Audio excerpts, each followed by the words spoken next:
HVAC system donation tab and fill out a very short 6-question nomination form. That's dasmechanical.org. Click the 2026 HVAC system donation tab and fill out the short form. DAS Mechanical, family-owned and proudly serving our community for years. Nominate now at dasmechanical.org. That's dasmechanical.org.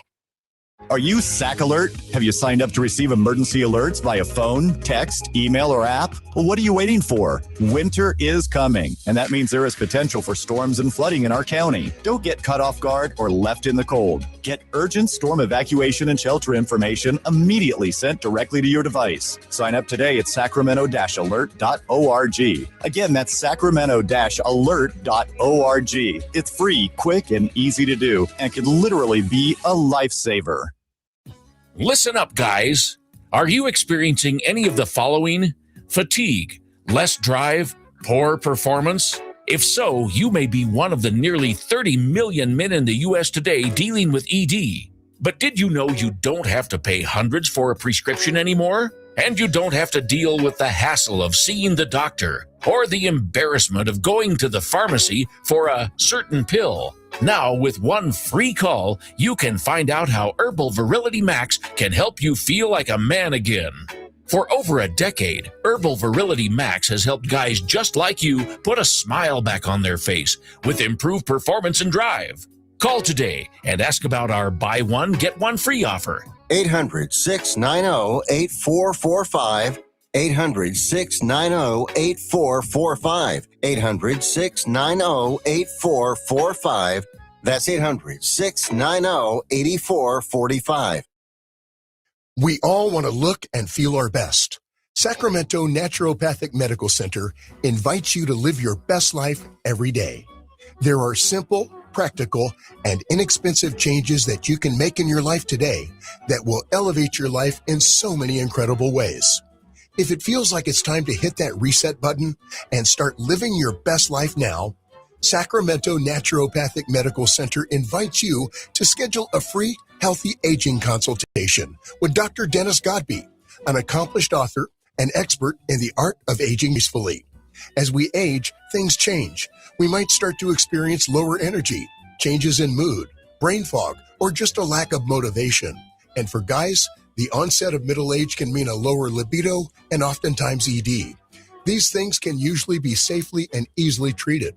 Visit gettingbetternow.com today and schedule your free healthy aging consultation with Sacramento Naturopathic Medical Center, located in Midtown. You served behind the desk. You served in combat. You did 4 years and got out. You were drafted. You gave 20 years. You gave exactly what your country needed. You are a veteran. You are a veteran. You are a veteran, and you deserve support. If you're struggling with life after service, don't wait. Reach out. Find resources at va.gov/reach. Brought to you by the United States Department of Veterans Affairs and the Ad Council.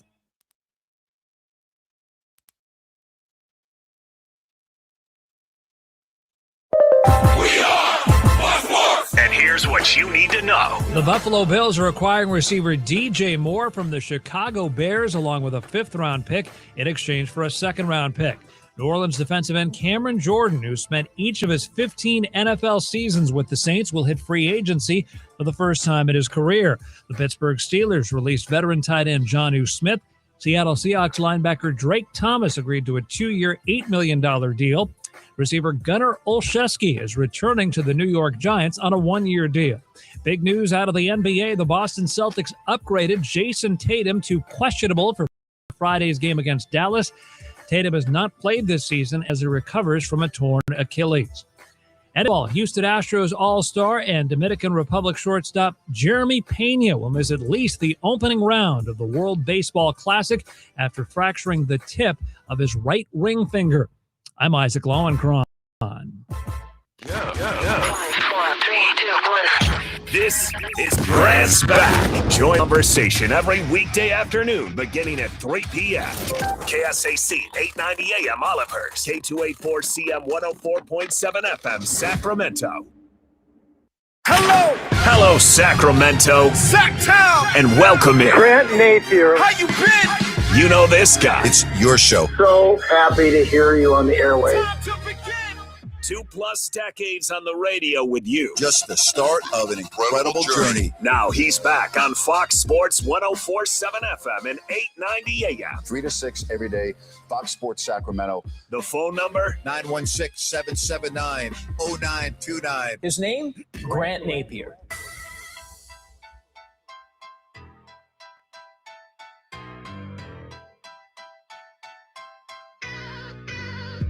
And a good afternoon, everybody.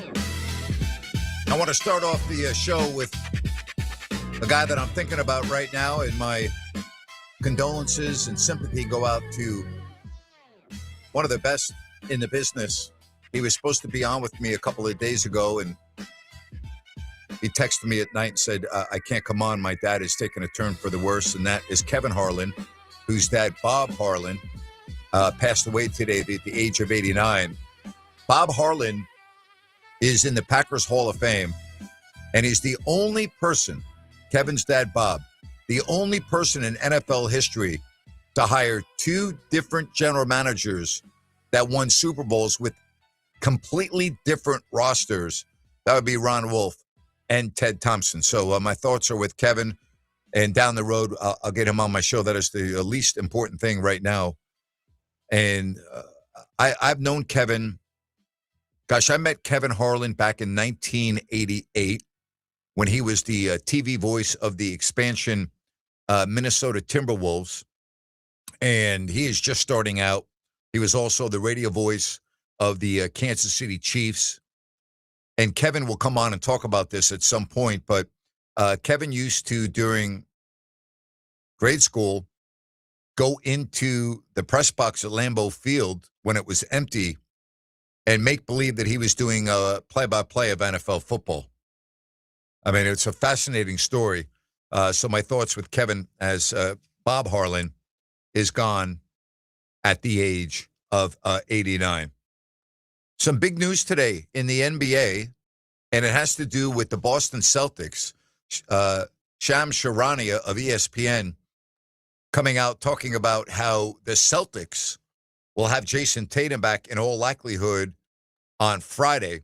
And you just wonder what this does to the East. Now, I'm also going to mention this. So the Celtics last night were absolutely embarrassed by the Charlotte Hornets. Now, if you are like a lot of people, you wouldn't be able to talk much about the Charlotte Hornets. And I get that. They beat Boston at the Garden last night, 118-89. Now, you might say, well, you know, Nape, say that happens. It's the NBA, blah, blah, blah. Do you know that the Charlotte Hornets have won 16 of 19 games? That's right. The Charlotte Hornets have won 16 of 19 games and are now over 500 at 32-31. Currently ninth in the East, but playing red-hot basketball, winners of 6 straight. 16-3. That's amazing. But what about Tatum returning to Boston, who's 41-21? How will Joe Mazzulla use him? I mean, certainly you can look at this. And by the way, they are battling the Knicks and the Cavaliers for positioning in the East. They're not going to catch Detroit. But they're 2 games up in a loss column on the Knicks, who lost at home last night to OKC by 3 in a low-scoring game. And they are 3 games up on Cleveland, who sits currently in 4th place. It certainly can only help if Jason Tatum, I don't expect him to be the Jason Tatum of last year, but this gives them a really added boost. And I'm not so sure, with a lot of games to mess with, all right? They have 20 games left, the Celtics. So you can use this as a way to acclimate and get everybody going, which they're playing well, by the way. They've won 7 of 10. This is a really good situation for the Boston Celtics, or potentially a good situation. This won't be like a Chris Webber situation where Chris demanded that he start And it was all about Chris when the Kings had the best record in the NBA on, I think it was March 3rd, and then everything went just south. It's not going to be like that because Tatum will be just fine coming off the bench. Tatum doesn't have an ego like Chris, and he will be able to fit in and do what he has to do to make sure that the Celtics prevail in the postseason. So I think this is going to be very interesting. Very interesting indeed. All right, tonight, Kings at home against New Orleans, and Troy Murphy is questionable. Also, Zion Williamson is questionable. Now, if you're planning on going to the game tonight and you find out en route to Golden One Center that Williamson's not playing, like, why would you even go to the game? Like, would you just turn around and go home? Seriously. I mean, I'm asking a very legit question. If you have tickets for the game tonight, and again, he's listed as questionable, but if you knew that Williamson was not going to play, would you go to the game? I wouldn't. But again, that's just me. So, post-game show tonight on YouTube, Kings and Pelicans, and the Kings continuing this long homestand. All right, NFL news, and it is big news, and if you're a fan of the Buffalo Bills, I think this is big-time news. Josh Allen's got to be the happiest guy in the NFL right now because he's got a new wide receiver to throw to, and that would be DJ Moore. That's right. Buffalo is going to send a second-round pick to Chicago, all right, and a fifth-round pick, according to Adam Schefter of ESPN. The Bills are going to guarantee Moore's $15.5 million, all right? He's got a base salary of, I think, just over 23. The Bills are going to guarantee $15.5 million in the 2028 season, which is important. So, you know, this trade, by the way, can't be official until the new year in the NFL begins next Wednesday. What is it, Wednesday? Next Wednesday, right? So he's going to be 29 in April, not a big deal. He gets reunited with a coach that he's very familiar with in Joe Brady, who he played with in Carolina. And I think that this is a big move for the Buffalo Bills. This was a significant need for the Bills in the offseason. And now they are getting a legitimate big-time receiver, okay, to add to what they already have. I think this is a good deal. All right, now, you could make the argument that since coming from Carolina that Moore's productivity has dropped a little bit, but I think there are a couple of reasons for that. I think a new offense, a rookie quarterback last year, new coaching staff, new offensive coordinator. So, like, you know, maybe, all right? Now, I would say this, wasn't it last year he had almost 100 catches? But again, I think this is a big move. I think this is a very good move for the Buffalo Bills. Your thoughts on that? 916-779-0929. That's 916-779-0929. Coming up on the show today, I'm very excited to have Kevin Nagle, the managing general partner of the Sacramento Republic.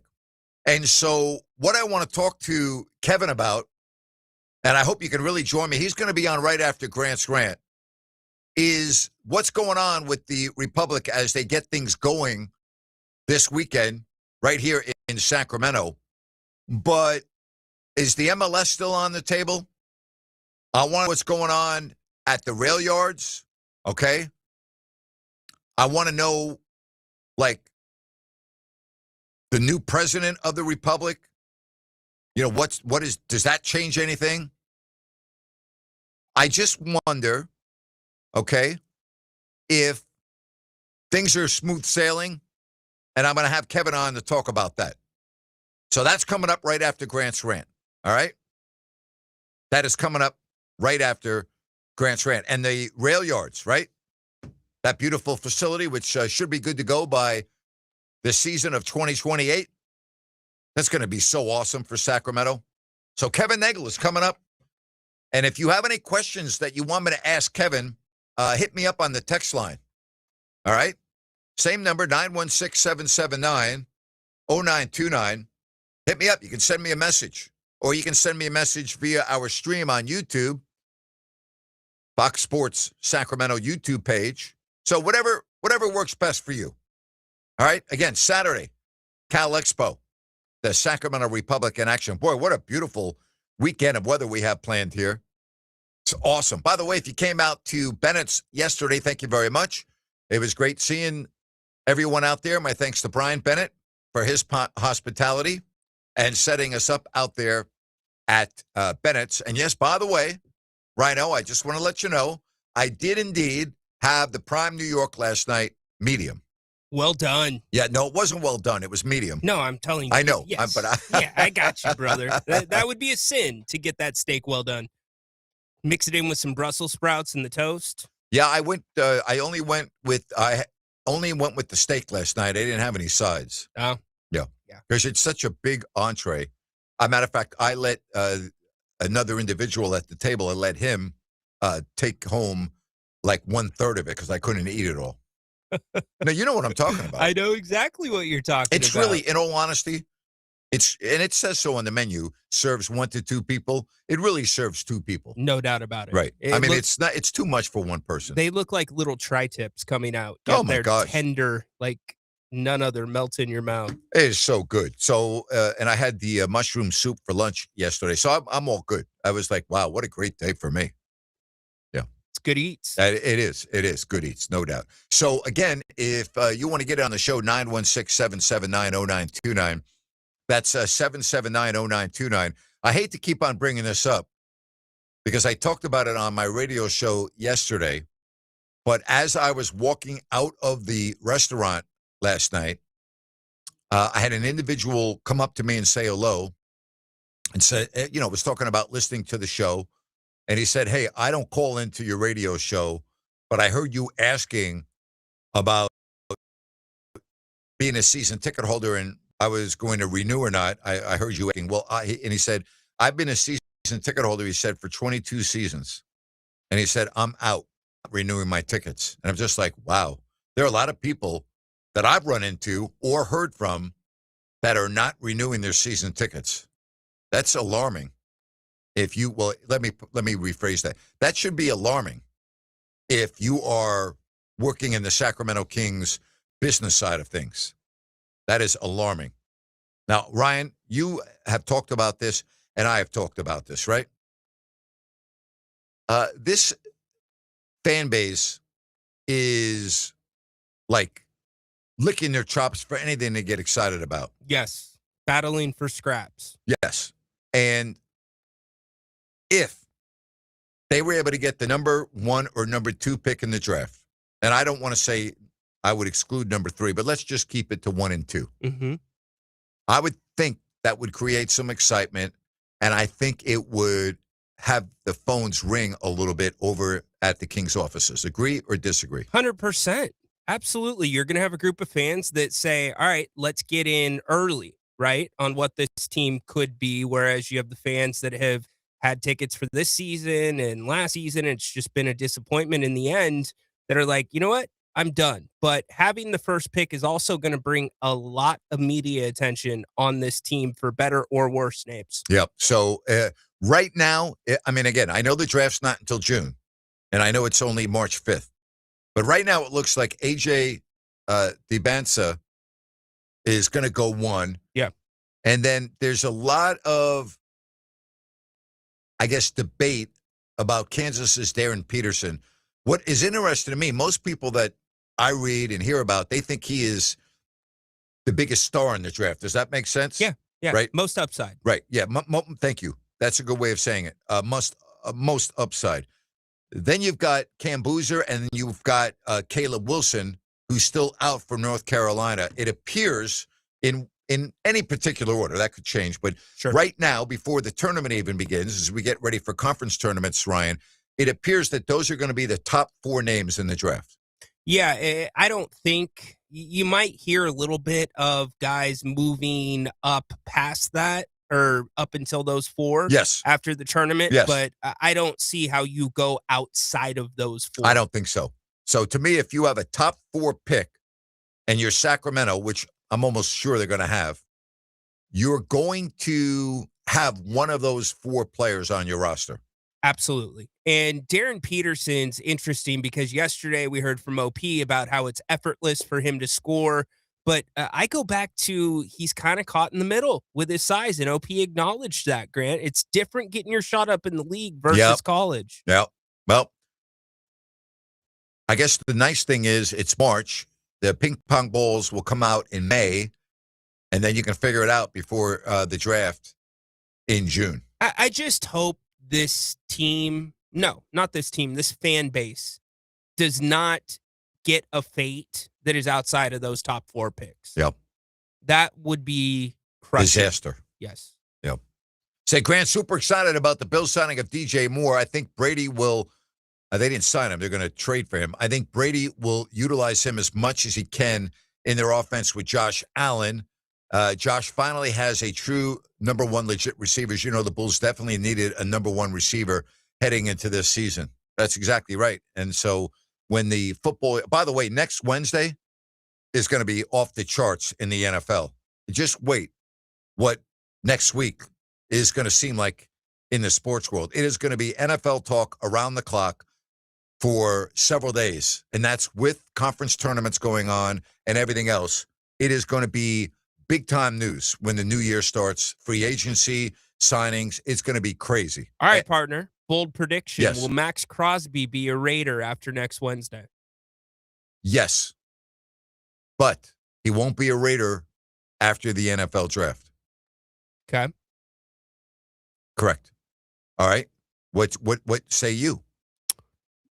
I think he will be a Raider till the draft, shortly before there. I think that's where that deal goes down.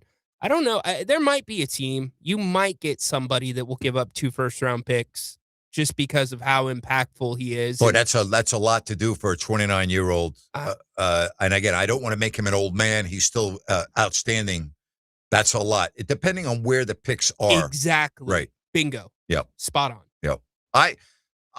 I think what's interesting about this draft in the NFL is there's no doubt who the number 1 pick's going to be. All right. Fernando Mendoza. But what's interesting is the draft gurus or the draft experts acknowledge that if you compare him to quarterbacks in the last 2 drafts that came out, he wouldn't be number 1. But again, that's their forecast. That doesn't mean he can't be good. I mean, look at Jackson Dart last year. Late first round, the Giants moved up to get him. Now, I'm not saying Jackson Dart's going to be in the Hall of Fame, but it looks like the Giants have their guy. Yeah. Based on what I've seen. Now, that could change. I mean, we saw Jaden Daniels with a great 1 year. This year, not so good. Injuries factored into it. We saw C.J. Stroud with Houston have a great first year. He's regressed since then. So I'm not one to just automatically assume that a rookie quarterback that plays well is going to play well the subsequent years, because I just gave you some examples of where that didn't happen. So I need a bigger sample size than that. Just like Caleb Williams was very unimpressive in his rookie year for the most part. And he had weapons. And then you get a quarterback coach and a head coach like Ben Johnson, an offensive mind. And you look at how well Caleb Williams played. And then I stay in that division and I look at J.J. McCarthy. Well, think about this. The Minnesota Vikings had both Sam Darnold and Daniel Jones on the roster. We know what happened. Mm-hmm. Darnold just won the Super Bowl, and Daniel Jones had a tremendous season going in Indianapolis before his injury, and McCarthy's hurt all the time. At times he looks very good. At times he doesn't look good. But if you can't stay on the field, you can't help your team. So we don't really know what's going on with him, but I want to get back to Fernando Mendoza. He seems to check all of the boxes in terms of a franchise guy. Like, I look at his character, check. I look at his ability, check. I look at his makeup as a leader, check. Like, I like a lot of those things. But the NFL is such a different animal, and it's such a messed up franchise.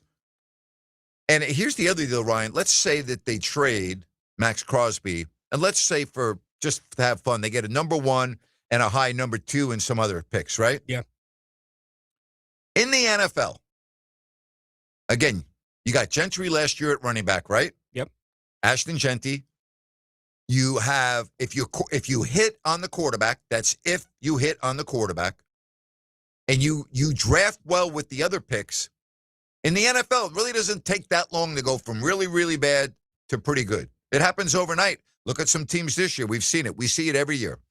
Look, we talk about building a team from the inside out, meaning the trenches, getting the line. If you have Fernando Mendoza and you have Ashton Genty, you've got two what I think are very good pieces in your backfield.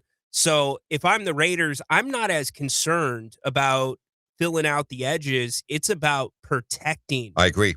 Those two. And the best friend of Fernando Mendoza is going to be the running game. And hopefully Colton Miller can stay healthy this season. And you've got to beef that up because he had much of that going at Indiana. Think about how much of that running game figured into those late game passes in the play action. But it will be interesting because he checks the boxes, but I wonder about his personality. I love it. He's just true and true. Well, you get what you get, but how does that mix with Vegas and that fan base?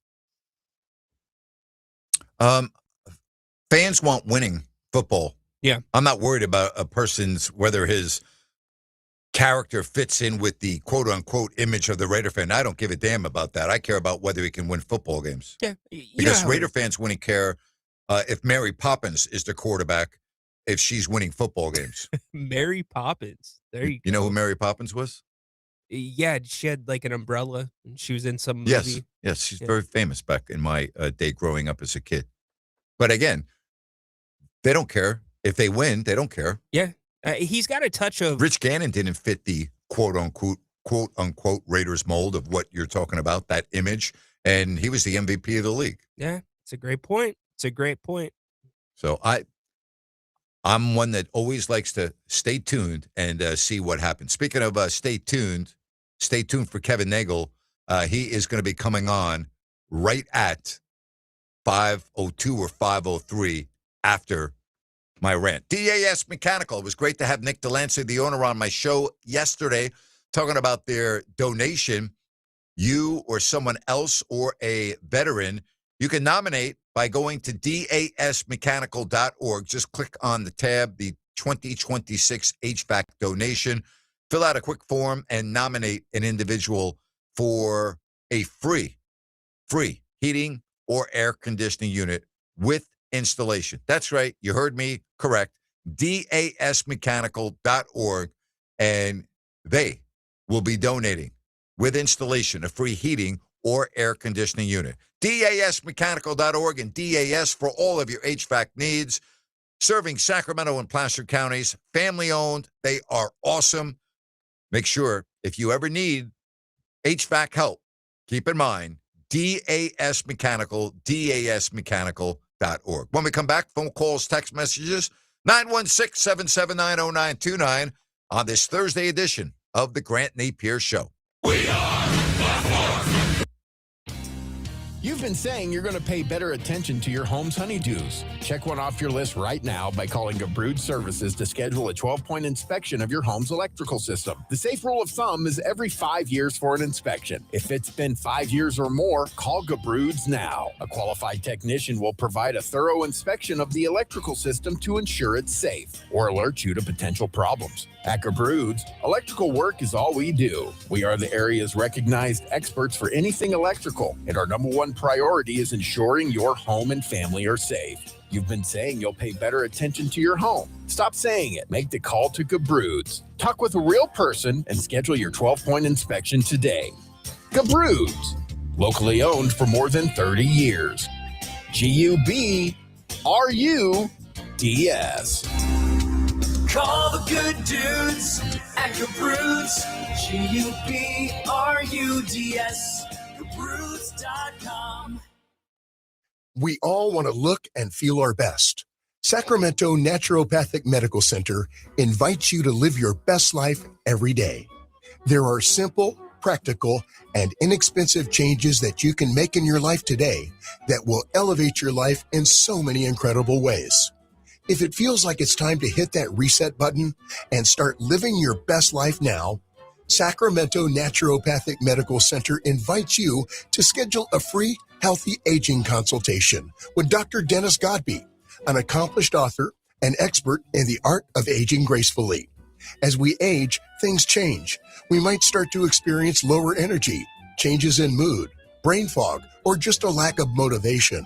And for guys, the onset of middle age can mean a lower libido and oftentimes ED. These things can usually be safely and easily treated. Visit gettingbetternow.com today and schedule your free healthy aging consultation with Sacramento Naturopathic Medical Center, located in Midtown. Remember, always be generous with the nutmeg. Just eyeball it. Okay. Mom's wisdom has served you well, but now it may be your turn to guide her. Hey, I'm worried about Mom. She keeps forgetting her famous sweet potato pie recipe. Some things come with age, sis. And some don't.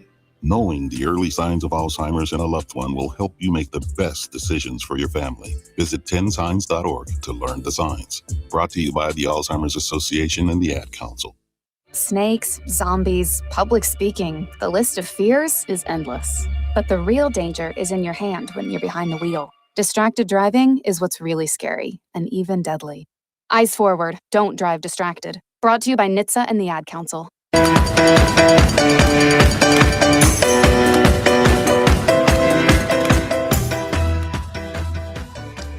Can we please get Myles Garrett a chauffeur? Is that asking too much? You know I'm going to rant on him at 5 o'clock, Ryan, so you don't even have to come up with my ideas. I don't want to give away my total rant, but give me a freaking break. 9 speeding tickets since 2017. And apparently on Tuesday, the cop gave him a break, cited him for only going 94 in a 70 instead of over 100, which would have been mandatory court. Why are you giving him a break? Give somebody else a break. Don't give a guy that's a multimillionaire who's got 8 previous speeding tickets, including rolling his car over and injuring himself, and on many occasions going over 100. That's not the guy that should get a break. All right? Give a break to somebody else. He doesn't deserve a break. Why? Because he plays for the Browns? Seriously? And then I read in the police report he's cooperative. Why wouldn't he be cooperative? Not a big deal to him. He pays the fine. His insurance goes up. He doesn't care. I have a solution to this. How about suspend his license? Right? I got a perfect solution. So I was just looking at that. Ohio is on a point system. Yes, they are. So I wonder if he has tickets across different states. Yeah, I don't know the answer to that question. That's a very good question. I don't know that. I would think 9 citations for speeding since 2017 in a 9-year period, okay? But already this year, well, I shouldn't say this year. In August, he was cited for going 100 miles per hour in a 60. Last time I checked, that's 40 miles per hour over the limit. And that's 4 points in Ohio. It takes 12 to earn yourself. Over what period of time? 2 years. Okay. Well, in 2022, he was cited for speeding when he rolled his car, flipped his car, and injured himself. How many points is that? Now, did the car end up on the roof or on the side? I don't know if that's like a takedown in wrestling. Like, so, I mean, how many points is that, you know? You're killing me. Well, I mean, come on now. I mean, I'm just, is that 2 points for a takedown in wrestling? What do you get for that? Yeah, if it lands perfectly on the side, you get 1.5 points because the tow truck doesn't have to do as much work. What happens if you roll your golf cart in Ohio? Is that a point or 2 or no? Good question. I mean, seriously, what's the deal with this guy? I mean, come on. It's one thing to be speeding, but how many times has he been cited for going triple digits? It's enough crazy. Already. Yeah, you know what? This is what I would do. I would monetize it if I'm him. Start the Myles Garrett traffic school. Oh, my gosh. Yeah, that's what I would do. Well, you better have better instructors than him if he's going to be doing it. Well, he'd be attending all the time. No, he would be an example of why you shouldn't drive over 100 miles an hour and show the picture of his wrecked vehicle from 2022 on the side of the road. It actually could just be a subject study of his driving record. Yeah. It's all what not to do. Yeah. Unbelievable, huh? Wow. What's next? You know, if you want to go 100, here's what I would suggest. Go on I-80, like in Wyoming, where the speed limit's 80, and there are long stretches of the road where nobody's on it. Drive 100 there, all right? Don't drive 100 in a 60 around Cleveland.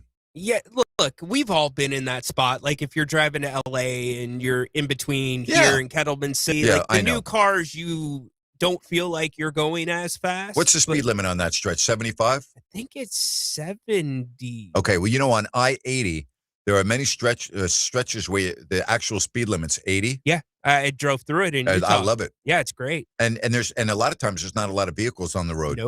Nope. But see, that's where I wonder if you are just a couple of miles per hour over, if they're going to hammer you. No, but I think you got to be within 5 miles per hour of 80 before you get pulled over. Wow, they're generous then, because they're already giving you 80. Right? Well, they're not giving you anything. The police don't make the speed limits. It's not done by the police department. So they're not giving you anything. But in terms of making money, I don't think that would be a very expensive citation if you get pulled over for going 83 and an 80. Yeah, it's still, well, I mean, speeding. It's 3 miles per hour over the limit. That's how they do it. Yeah. No, I hear you. It's not like you have a range, right? Like Myles Garrett. You're going to get a bigger fine if you're 30 miles, 40 miles over the speed limit. But yeah. What about a jet airplane? They're okay to go over the normal speed, or is that, what do you think about that? You're the aviation specialist. Well, it depends. I mean, if you're going from west to east, you're going to go a lot faster than you're going from east to west. That's for sure. I don't think there's speed limits on the planes. No, right? I don't. I would think not. Yeah. No, I would think not. But yeah, if you're going to go in the right direction and you got the jet stream going, then yeah, you're all good. You're all good. Scott Pollard on the Concorde.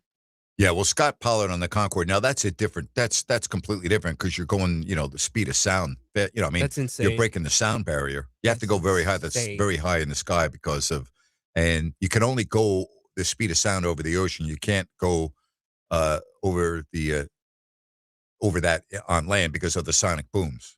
Interesting. You know what's saving a lot of people's bacon these days with traffic infractions is having a dash cam. Yes, that's in their correct. car. Yes.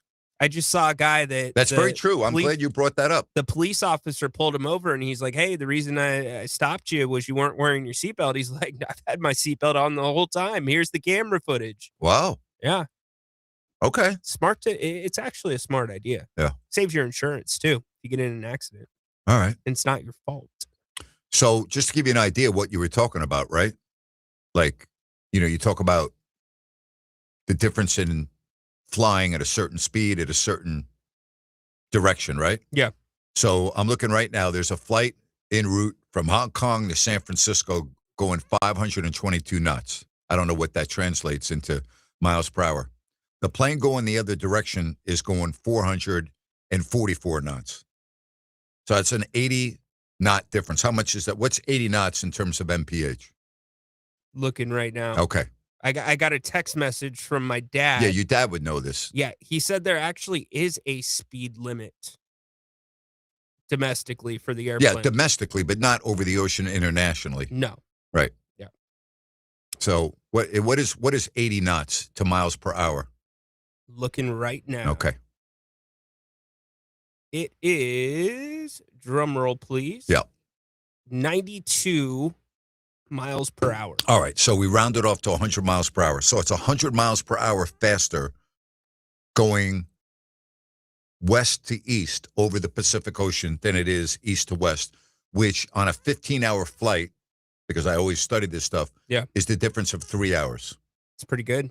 Now think about that, right? That's pretty amazing. That's really amazing. Yeah, a 3-hour difference based on the direction you're going from the same two cities. Not going to argue. Less time on the plane, unless you're in the residence. No ticket, right?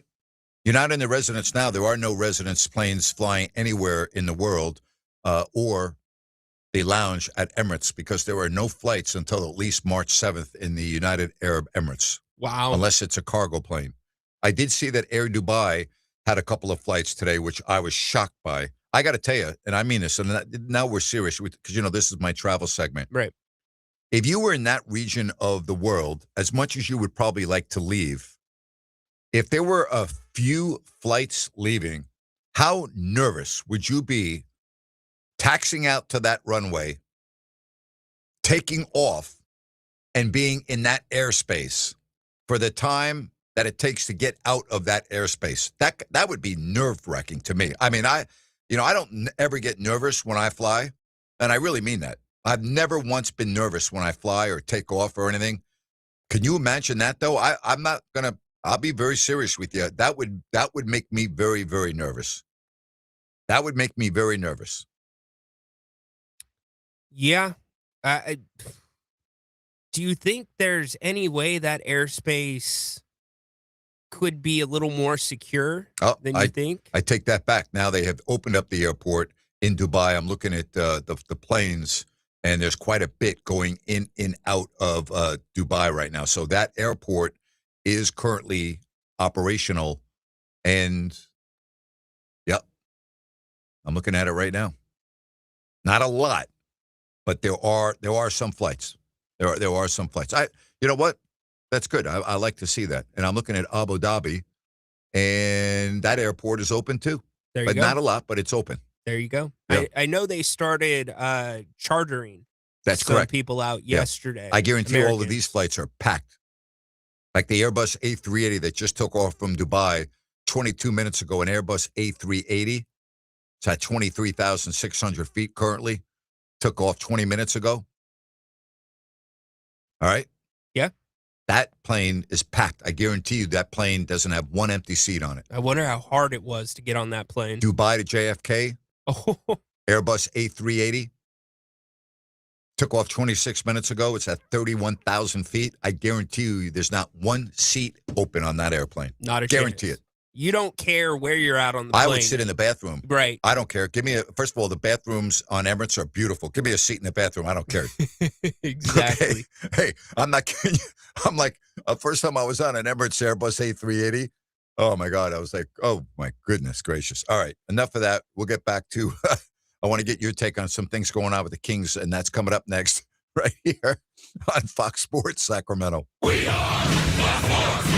All right, Kings fans, quick timeout with your guy Rhino from the Grant Napear Show. Like me, if you're already watching every Reno screen every month 3, you might as well make it more interesting with Prize Picks. Prize Picks is the largest daily fantasy sports site in America, and it's simple. You pick 2 to 6 players and choose whether they'll go more or less on their stat line. That's it. No salary caps, no revolving lineups. Tonight, maybe it's DeMar DeRozan.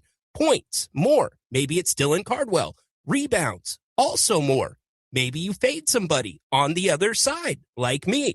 Pro football, hoops, elite college action. The action never stops with Prize Picks. Download the Prize Picks app today and use the code RHINO50 to get $50 in lineups after you play your first $5 lineup. That's code RHINO, RYNO 50 to get $50 in lineups after you play your first $5 lineup.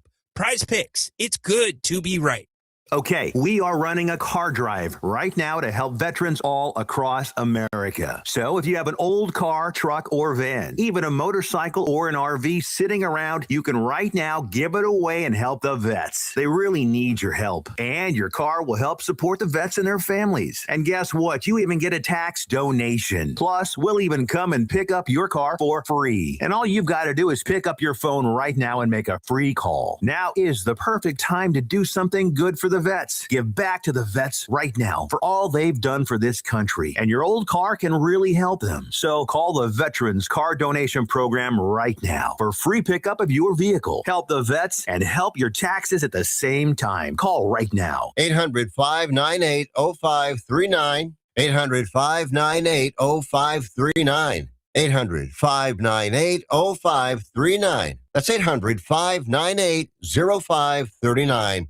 There's a great American pastime that the entire family can enjoy together, located right outside of Sacramento. The Golden State Shooting Center welcomes you. The Golden State Shooting Center is an 80-acre clay target shooting facility. It's the home of numerous youth sport shooting teams from the region. Over 1,000 high school students from Northern California are on sports shooting teams, and 10 of the Western United States' top shooting teams train at Golden State Shooting Center. New members are being accepted now. For details, visit goldenstateshootingcenter.com. Investors, keep listening to learn how to get your free gold report. A currency crisis is upon us. The U.S. dollar has been the world's reserve currency for over 50 years, but that is changing. It's time to protect your retirement. Decades of reckless borrowing and spending have critically weakened the dollar. The U.S. has become the world's biggest debtor with over $35 trillion in debt. Plus, the dollar's become weaponized. Countries are dumping it. Investors who wait until it's too late could lose big. There is one safe haven: gold. Diversify your portfolio with a physical asset they can't take away. Call the Reagan Gold Group right now and ask for your free gold guide. Here's our number: 800-941-4184.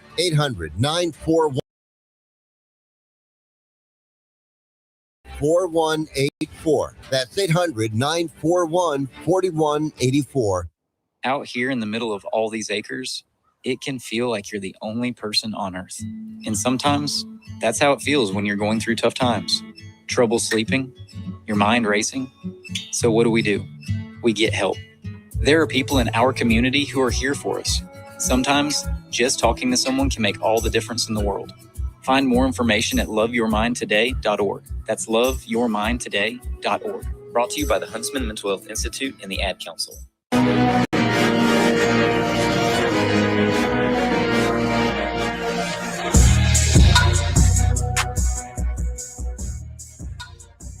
Before we get to the NBA real quickly from the 916, do I have any recommendations for a tall person who wants to be comfortable while on a flight, especially on a long flight on a Boeing 737?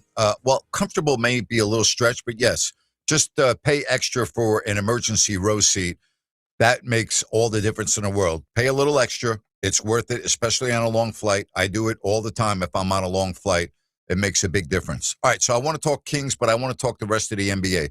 So this week, well, all weeks, but I like to listen to a variety of sports talk radio when I'm in the car. A national. I never listen to local. I'm always listening to national. And most of the week, I would say 85% to 90% of the time, it's been NFL. Today, it was very interesting because almost every show that I was on, every network, they were talking to the NBA, but they were only talking about one game. They were only talking about the game in New York with the Knicks and the Thunder. And it's just amazing to me how New York moves the needle when it comes to the NBA, right? Like, I mean, everyone was talking about this game. And it was interesting to hear so many people put a positive spin on the Knicks who lost the game because, you know, in the first half, the Knicks only scored 40 points. Mm-hmm. And they made it 3 at the buzzer. So they're down 50-40, Ryan, at the break. And then the Knicks score 60 in the second half, 40 in the third, and 20 in the fourth. And so I was going back and I'm looking at the game and I'm like, well, why did that happen? Well, Isaiah Hartenstein got hurt and only played 17 minutes. And then in the second half, a very valuable reserve got hurt in Alex Caruso. And he only played 12 minutes. So I understand that the New York media blows things out of proportion, and a lot of these national shows are based in that side of the country, and so on and so forth. But the Knicks, for whatever reason, when they're even remotely good, and last year they made it to the Eastern Conference Finals, they just dominate the NBA news, Ryan. It's like, I mean, you would have thought that this game they were talking about, and again, it wasn't just one national show, it was several, that this was like, you know, game 5 of the NBA Finals or something. Well, that's what they're selling it as, is a finals preview, possibly. And with New York, of course, they always get that attention. The NBA is better when New York is better, but it's championship or bust. So how is that not one of the more intriguing stories to follow, the ups and downs? And it seems like this team in New York, Grant, is still susceptible to those droughts that Mike Brown teams go through. And that feels like a system thing at times, not necessarily a player's thing, because the Knicks were pretty consistent last year with their scoring. Yeah, no question about that. I think that's spot on. We'll get to the Kings and the Pelicans in a moment. They play tonight at a normal time of 7 o'clock. The Mavericks are in Orlando. The Jazz are at Washington. The Heat play the Nets. Boy, there are a lot of horrible games tonight. Look at this. I mean, anyone going to those 3 games? Magic hosting the Mavs, the Wizards hosting the Jazz. There might be 5 people at that game. The Nets are at the Heat. Who cares? You know, spend your time outside on South Beach. Go to Smith or Walensky's. Get yourself a good steak outside. Watch the ships go by. The Rockets are at home to the Warriors. The Raptors are in Minnesota. I could see that being a good game. And the marquee game tonight is the Pistons at the Spurs. Yep. I mean, that is the marquee game. The Bulls are at the Suns. Bad game. Lakers and Nuggets, potentially good game. And then who cares, the Pelicans and the Kings. But that Pistons-Spurs game is intriguing to me, Ryan. That's the one intriguing game that's on the board tonight. Yeah, no doubt about it. The Pistons lost to the Spurs at home most recently. Yeah, they didn't have Isaiah Stewart in that game. So, factor that in a little bit. It's a great point. And they are a team that does have a little bit of that size that can mess with Wemby. They didn't do it so much in that first game because of what you said, but they were trying to, and teams that have been successful with Wemby, fronting him is the important thing to do there. But I'm looking at the Lakers and the Nuggets because to me that feels like a realistic playoff matchup that we could see down the road if the Lakers are able to still kind of hang on to that 6th seed and push off Phoenix. All right, Kings tonight at home against the Pelicans as they continue this long stretch of home games in September. And Sacramento, we know, with a dismal record. The Pelicans, we don't know about Murphy and Williamson, the latest, correct? The official word was questionable. Is that right? Still questionable per the latest report. All right. So we're talking about a Pelicans team that, they've got a couple of real nice rookies on their team. Yes. Jeremiah Fears and also Queen, Derek Queen. Thank you. Yep. They're athletic, Grant. One thing, the Pelicans' record to me is not indicative of how they can play at times. They've given the Kings fits for almost 2 seasons now. And one guy to watch out for, Sadiq Bey, has been playing really good basketball, averaging 18 on the season. But everything changes when Zion Williamson's on the court. The Kings have never had an answer. He looks like a bowling ball going down a greased alley. It looks like Murphy's going to play. It looks like Zion Williamson is questionable. So we'll see. If Zion Williamson doesn't play and you go into the game tonight, that's a bummer. You want to see him play, right? Oh, absolutely. He's played a decent amount of the games this year. And that's why it's disappointing if he's not able to get on the court here in Sacktown. They are 8-23 on the road this season. So that might bode well for the Kings because most of their wins have come on their home court. All right, so let's zero in on Zion Williamson, okay? And we look at, what he has done in the regular season. He's played in 46 games so far, 46 games. You okay with that? Yeah, absolutely. Okay. All right. He's averaging on the year just under 30 minutes a game, shooting 58%. He doesn't shoot threes, not a good three-point shooter. We know that. Averages 21.5 points, 5.8 rebounds. He needs to rebound better than that, doesn't he? Yes, he absolutely does. But you also have to remember this. He is second in the league in points in the paint. So he's making a lot of his percentage on the offensive side. That's true. And this is a game that you would wish or you would have liked to see Dylan Cardwell be able to play. This would have been one of those. I would agree with you. Yeah. All right, and then you get to Jeremiah Fears, who was the, I believe, 7th pick in the draft. And he's having a nice season. He's averaging 13.5 points. He's averaging 3.5 rebounds. He's averaging 3 assists. And I think, and against Sacramento, he's played in the game they had. He had 20 points. He's averaging, 25 minutes a game. So he's getting a lot of work, and he's a good-looking rookie. Nothing wrong with him. I've Only watched him a few games, but I like what I see. High basketball IQ, Yes. running the point for them. 6.3 assists, I believe. Yeah. Per game, and just a guy that's quick, a guy that can distribute, but also can pull up. He does not play like Lillard, but when you look at him physically, that's the first kind of player that comes to mind. And then you got Derek Queen. I mean, 12 points on the season, 7 rebounds, shoots 48.5% from the floor. Good free throw shooter for a rookie at 78%. Again, having a nice season. Yeah, look, the reason they took him and moved up and sent that unprotected pick to Atlanta was they thought that he's in that Şengün, Sabonis, Jokic category where he can play inside out and also distribute. Conditioning's been a little bit of an issue, but yeah, he has been able to show that he can play and stay healthy. And look, we know how teams shoot from the outside against the Kings, and with Fears running the point and Sadiq Bey out there as well, it could turn into a little bit of an issue if that penetration gets into the paint like it usually does, because he will be waiting there in the corner at that dunker position. Somebody wants me to ask Kevin if there's going to be a strike, if there's any progress. I'm not aware of anything going on with that. Have you heard anything about that? Say that again. This individual on the text line says, please ask Kevin if there's going to be a strike and if there's any progress. I've heard nothing about it. I don't know anything about that. Yeah. My thoughts on Mike Brown calling out SGA. He didn't really call him out. He just was trying to make a point to the officials that if they meet again, that he's getting away with murder. But a lot of coaches have done that. Could Dorian have pulled off SGA's attire last night? No. I mean, it's enough is enough, okay? I mean, seriously, him walking into the Garden with that coat on, is that really necessary? Did you see his post-game interview? No. You did not? I did not. I didn't watch that. All right. He had it on? Why? He had more than that on. You're not going to believe this when I send this trust to you. me, I'll believe everything. By the way, I like the previous video you sent me. That's a good job right there. Yeah, not bad, huh? 4A, A380. Oh, my gosh. Yeah, yeah. Here you go. This All right. is so good. So that's SGA's post-game press conference. Oh, my gosh. You know what? Honestly, it's embarrassing. No, it's not even funny. It's embarrassing. Is that really real or is it AI? 100% real. Are you sure? Yes.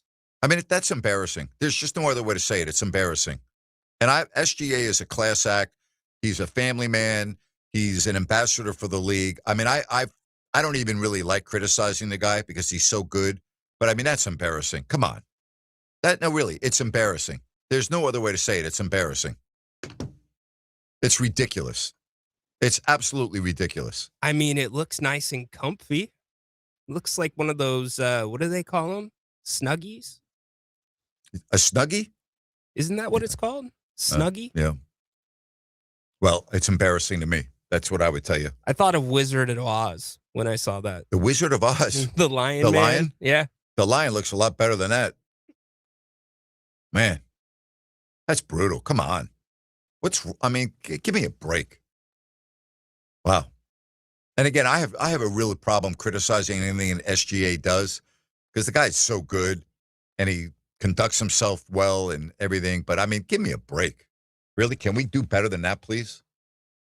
Oh, by the way, Rhino, a little update last night. You ready for this?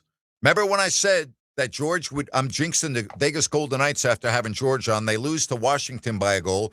They get shut out by Pittsburgh 5-0. And at the end of 2 last night, they're down 3-1. They light the lamp twice in the third, and they win it in overtime to get on the plane and fly home for a homestand.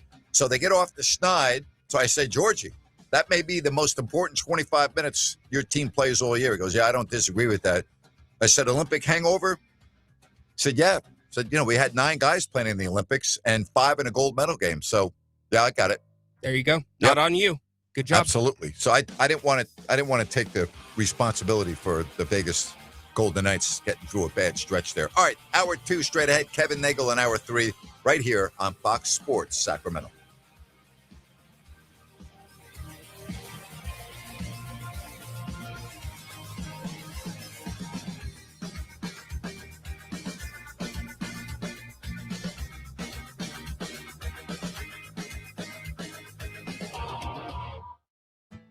Downtown Ford Sacramento welcomes you. With literally acres of new and Ford-certified pre-owned vehicles on site, you can start planning a road trip up into the snow now because Downtown Ford has the vehicles to get you there. And our top-notch service team will keep it running perfectly as long as you own it. Cars, trucks, SUVs, and fleet vehicles. Downtown Ford Sacramento. Open daily on Howe Avenue next to the How About Arden Shopping Center.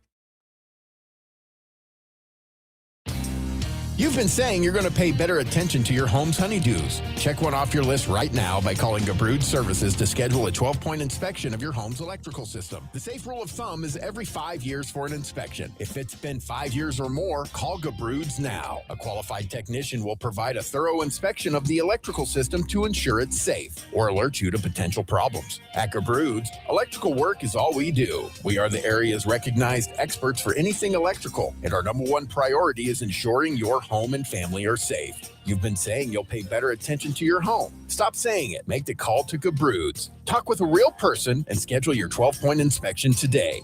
Gabroods, locally owned for more than 30 years. Gubroods. Call the good dudes at Gabroods. Gubroods. Gabroods.com. Okay, we are running a car drive right now to help veterans all across America. So if you have an old car, truck, or van, even a motorcycle or an RV sitting around, you can right now give it away and help the vets. They really need your help. And your car will help support the vets and their families. And guess what? You even get a tax donation. Plus, we'll even come and pick up your car for free. And all you've got to do is pick up your phone right now and make a free call. Now is the perfect time to do something good for the vets. Give back to the vets right now for all they've done for this country. And your old car can really help them. So call the Veterans Car Donation Program right now for free pickup of your vehicle. Help the vets and help your taxes at the same time. Call right now. 800-598-0539. 800-598-0539. 800-598-0539. That's 800-598-0539. If you've been waiting to buy a home, then you must be prepared to act soon for what's about to happen in the real estate market. The expected Fed rate cuts will renew the housing market demand. Buyers, like you, will flood the market. Bidding wars will happen, homes will sell quickly. You need to get your ducks in a row, and the best way to start is with an experienced broker to represent you. Village Financial's Spencer Grimenstein is that broker. Spencer's white glove service, boutique experience, one-stop shop method makes it so easy. Spencer will navigate you through the process from start to finish. He has extensive home listings to choose from throughout Northern California. His 30-year mortgage brokering experience will get you the best rates. He also has access to private money to help you expedite getting your offer accepted and closed. And don't forget that it makes sense to call Spence. Call now to schedule a free home buying consultation. 916-805-4868. 916-805-4868. Or visit Spencer's Village Financial website at bfgloans.com. As veterans, we're no strangers to helping others. That's what we were taught, service before self. But we do have one question for the veterans listening. When was the last time you reached out for help? If you or someone you know needs resources, whether it's for stress, finances, employment, or mental health, don't wait. Reach out. Find more information at va.gov/reach. That's va.gov/reach. Brought to you by the United States Department of Veterans Affairs and the Ad Council. The voice of Sacramento sports is back. Hear Grant Napear every weekday beginning at 3 right here. KSAC 890 AM Olivehurst, K284CM 104.7 FM Sacramento.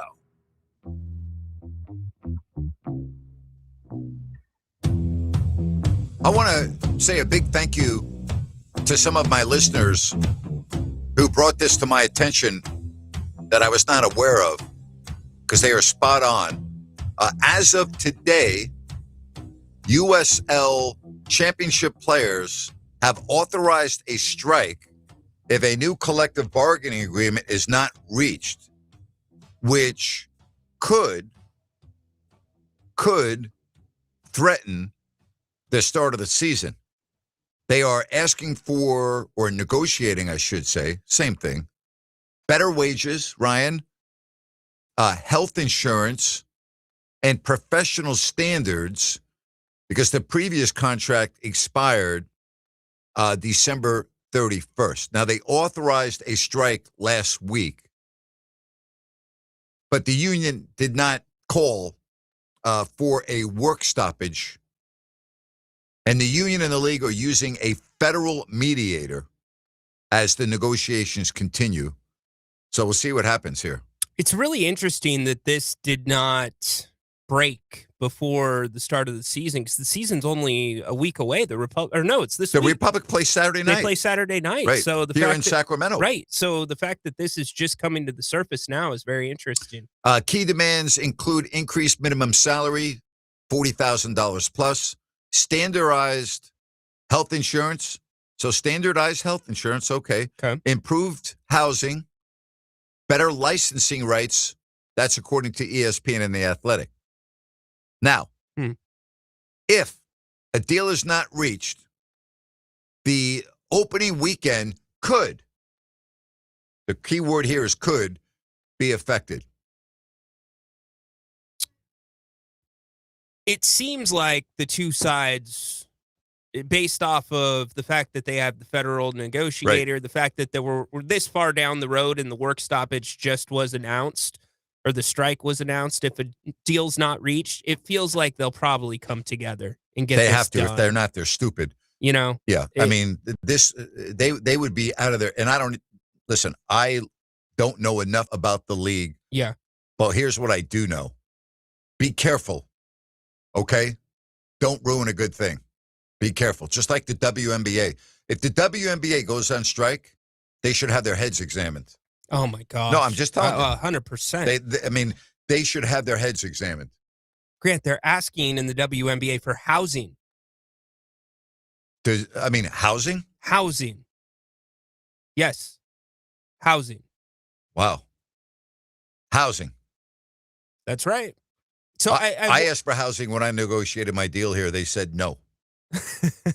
I mean, you can ask for it, but I just think with the WNBA and how public and messy. It's awful. It just, the demands or the asks just come off as unsavory.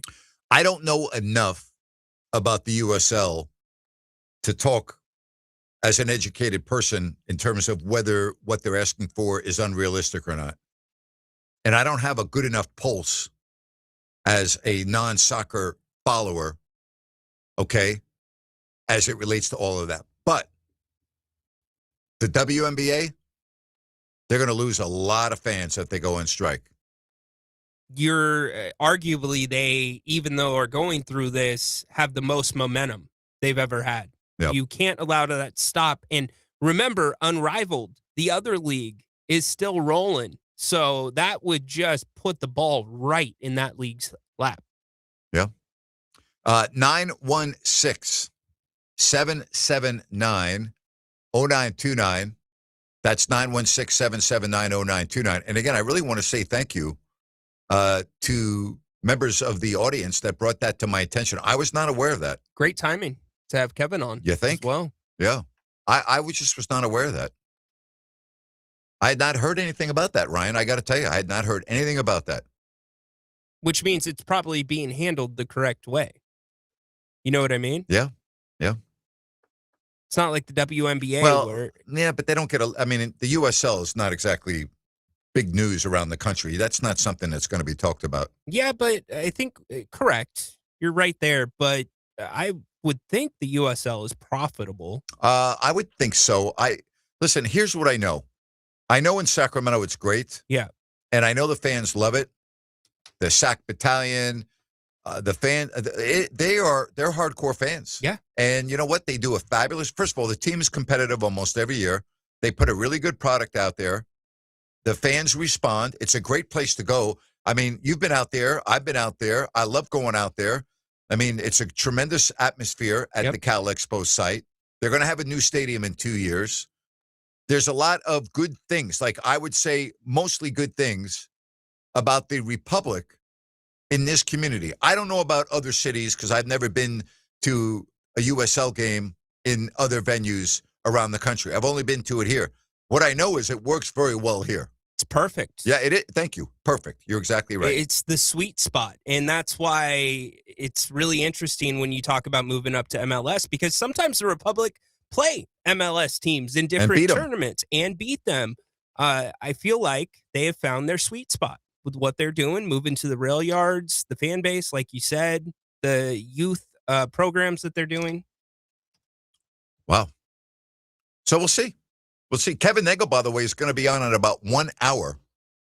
And I will certainly bring that up with the first game, by the way, some 51 hours away.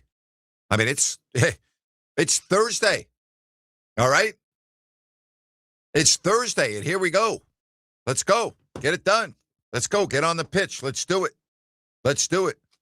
All right, 916-779-0929. Let's get to some phone calls here in hour number 2. We say hello to Dorian. Dorian, great seeing you yesterday at Bennett's. How are you?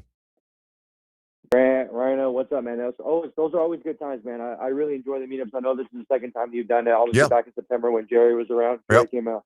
Obviously, he's sick, but yeah, it's always great to go support you, man. You know, we love you here in Sacramento. We're grateful for the radio station and Fox Sports KSAC to have you on. Thank you. And obviously, Rhino too. So keep doing it, man. We're always here to support you, and just keep going. Thank you. That's all we're asking for. Grant, you know, I think behind basketball, I think Sacramento is really a soccer community. I wish more people were aware of the Sac Republic and how fun the games are, how great of a family environment it is, how it's actually, but they've been a pretty competitive team over the last few years. You know, I'm acquaintances with Rodrigo Lopez, who was, you know, a Sac Republic star basically for the longest time. And I think a lot of people are aware of it. Every time I go to a game, it's packed. Totally, 100%. But I think there's still a strong subset of people that are still unaware, or not, I wouldn't say unaware, but they just don't make it a priority to actually go to the games. Yeah, but they're the game. But you say that, but there aren't empty seats when I go to the games. Where would they sit? There's every time I go to the game, it's packed. 100%. I totally agree. And I've been to multiple Sac Republic games. I follow the team, you know, because I love soccer. Yep. But I still think there is a strong subset of this community that just hasn't gone to a game. They haven't experienced it. And I think the people that are going to Sac Republic games are ongoing fans of the Sac Republic. I think that will change. I think that will change when the stadium gets to the rail yards and they can seat 20,000. And people are going to want to go to see the venue because it's new and shiny. Totally. And then they're going to go, wow, this is tremendous too. So I think all of that will fall into place. I'll ask Kevin Nagle about that. Yeah, I definitely agree. Because it's going to be a beautiful stadium. Obviously, if you've seen the renderings, I've seen the renderings. Looks beautiful. Sick. So yep. It looks beautiful, man. It looks beautiful. And I love soccer. I wish more people appreciated soccer and how beautiful of a sport it is. It's obviously the most popular sport globally, you know, and obviously you have the World Cup coming up here in the summer. So, yeah, it'll be interesting to see. But again, Sacramento is a soccer city behind it being a basketball town. Yeah. All right. So how many matches do you go to a year? I would say probably around a good 5. Okay. All right. A good 5 matches per year. Does your girlfriend like it? And yeah, she likes it. It's fun. It's, you know, we enjoy. You know, I see a lot of the players at the businesses here in Sacramento that I frequent. So I haven't built a lot of relationships with them, but I always say hi. You know, maybe it's a quick conversation with them. So it's pretty cool getting to know a little bit of the players too, and just kind of hanging out. But I've always loved soccer. I always appreciated soccer. My grandpa played for the Chivas. Back in the day, the Chivas is arguably Mexico's most beloved sports team of soccer. It would be like the equivalent of what the Lakers are here in basketball. So, you know, he played for the Chivas, and I've always loved soccer, and I'm a big fan of the Mexican national team. So, yeah, I love soccer, man. They're always fun.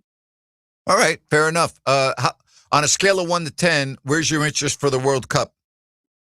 Oh, 10, man. Okay. 10. Like I called a couple weeks ago. I'm still trying to get a ticket. I know, but you're into it big time, right? I wouldn't say I'm like into it big time, but I don't miss a Mexico match. I don't miss a Mexico match. Okay. Whenever they're playing, I'm always watching. I do occasionally watch the U.S. men's national team, just because some of the players on the team I really enjoy watching. Like, so if the U.S. plays Mexico, who do you root for? Mexico, 100%. Okay, not even close. So, and if the U.S. were happen to beat them, then you would be really upset, right? You'd be down. It would be a bad loss. No, I wouldn't be upset. I wouldn't be anything. I mean, I root for both teams, but I'm Latino, I'm Mexican, so I love when Mexico beats up the U.S. Well, the reason why, by the way, the reason why I asked you that question is I had George McPhee on my show, who is Canadian. Yeah. He's from Guelph, Ontario, and yet he's the general manager of the Vegas Golden Knights, and he's lived in the United States most of his life. And he talked about being conflicted watching the gold medal game between the U.S. and Canada. That's why I asked you that question.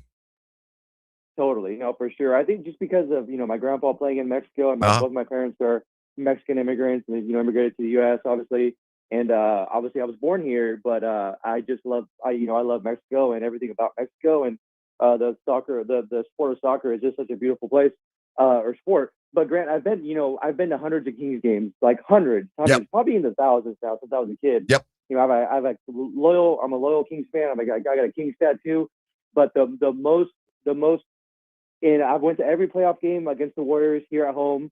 But the funnest and most crazy experience game that I ever went to was when Mexico played the U.S. at the Rose Bowl in 2015, and they won 3-2. That was a World Cup qualifier game, and that was it's just incredible atmosphere of Mexicans, of just the sport that I've ever been to, sporting events. And I've been to hundreds of King games. And if anybody ever has the opportunity to go to a Mexico game, or sorry, not a Mexico game, but like a soccer match, whether it be a Soccer Republic playoff game or anything like that, I really think it'll really change your perspective on soccer and soccer fans. Okay, so cool. you said something to me that really stuck with me, and I hope you don't mind me asking you this question. And I feel like I know you well enough; I can ask you anything. So, if somebody asked you about your ethnicity and your background, do you say or where you're from and everything? Do you say Mexican American? Yes, I say I'm Mexican American, or I say I'm Latino. Okay, you were born in the United States, correct? So correct. You're a U.S. citizen, correct? Correct. Okay, which is fine. I'm just trying to, but your heritage and your family background in just the recent generations are 100% Mexican heritage, correct? Correct. Okay, so even though you were born in this country, Mexico always comes first. So that when we talk, and I'm really talking about sports now. I'm not talking about like anything else, because you love sports, I love sports. Would that be true of all sports or just soccer when it comes to Mexico and the U.S.? I would say probably. Wait, what's your question again, Grant? My question is, you told me you were rooting for Mexico big time in the World Cup, and I said, well, who would you root for if Mexico played the United States? And you said, oh, Mexico, no problem. And that's why I'm getting into this, because I want to know the thinking here of, is that true of all sports? If the United States, like if you're watching an Olympic race, and as an example, and you have an athlete from the United States going against an athlete from Mexico, are you rooting for the athlete from Mexico? Or is it only in soccer? I would say, just because of the soccer thing, I definitely have 100% bias with Mexico beating USA. As far as other sports, I am very proud to be Mexican, maybe because of my background and how I grew up and what my parents had to go through to get over here. So I would say that if I were to put a percentage on it, I'm 70% rooting for Mexico, 30% rooting for the USA. Okay. But that doesn't mean that I'm not proud to be American. Sure. No. Listen, this has nothing to do with that. Don't even go there. You don't have to go there with me.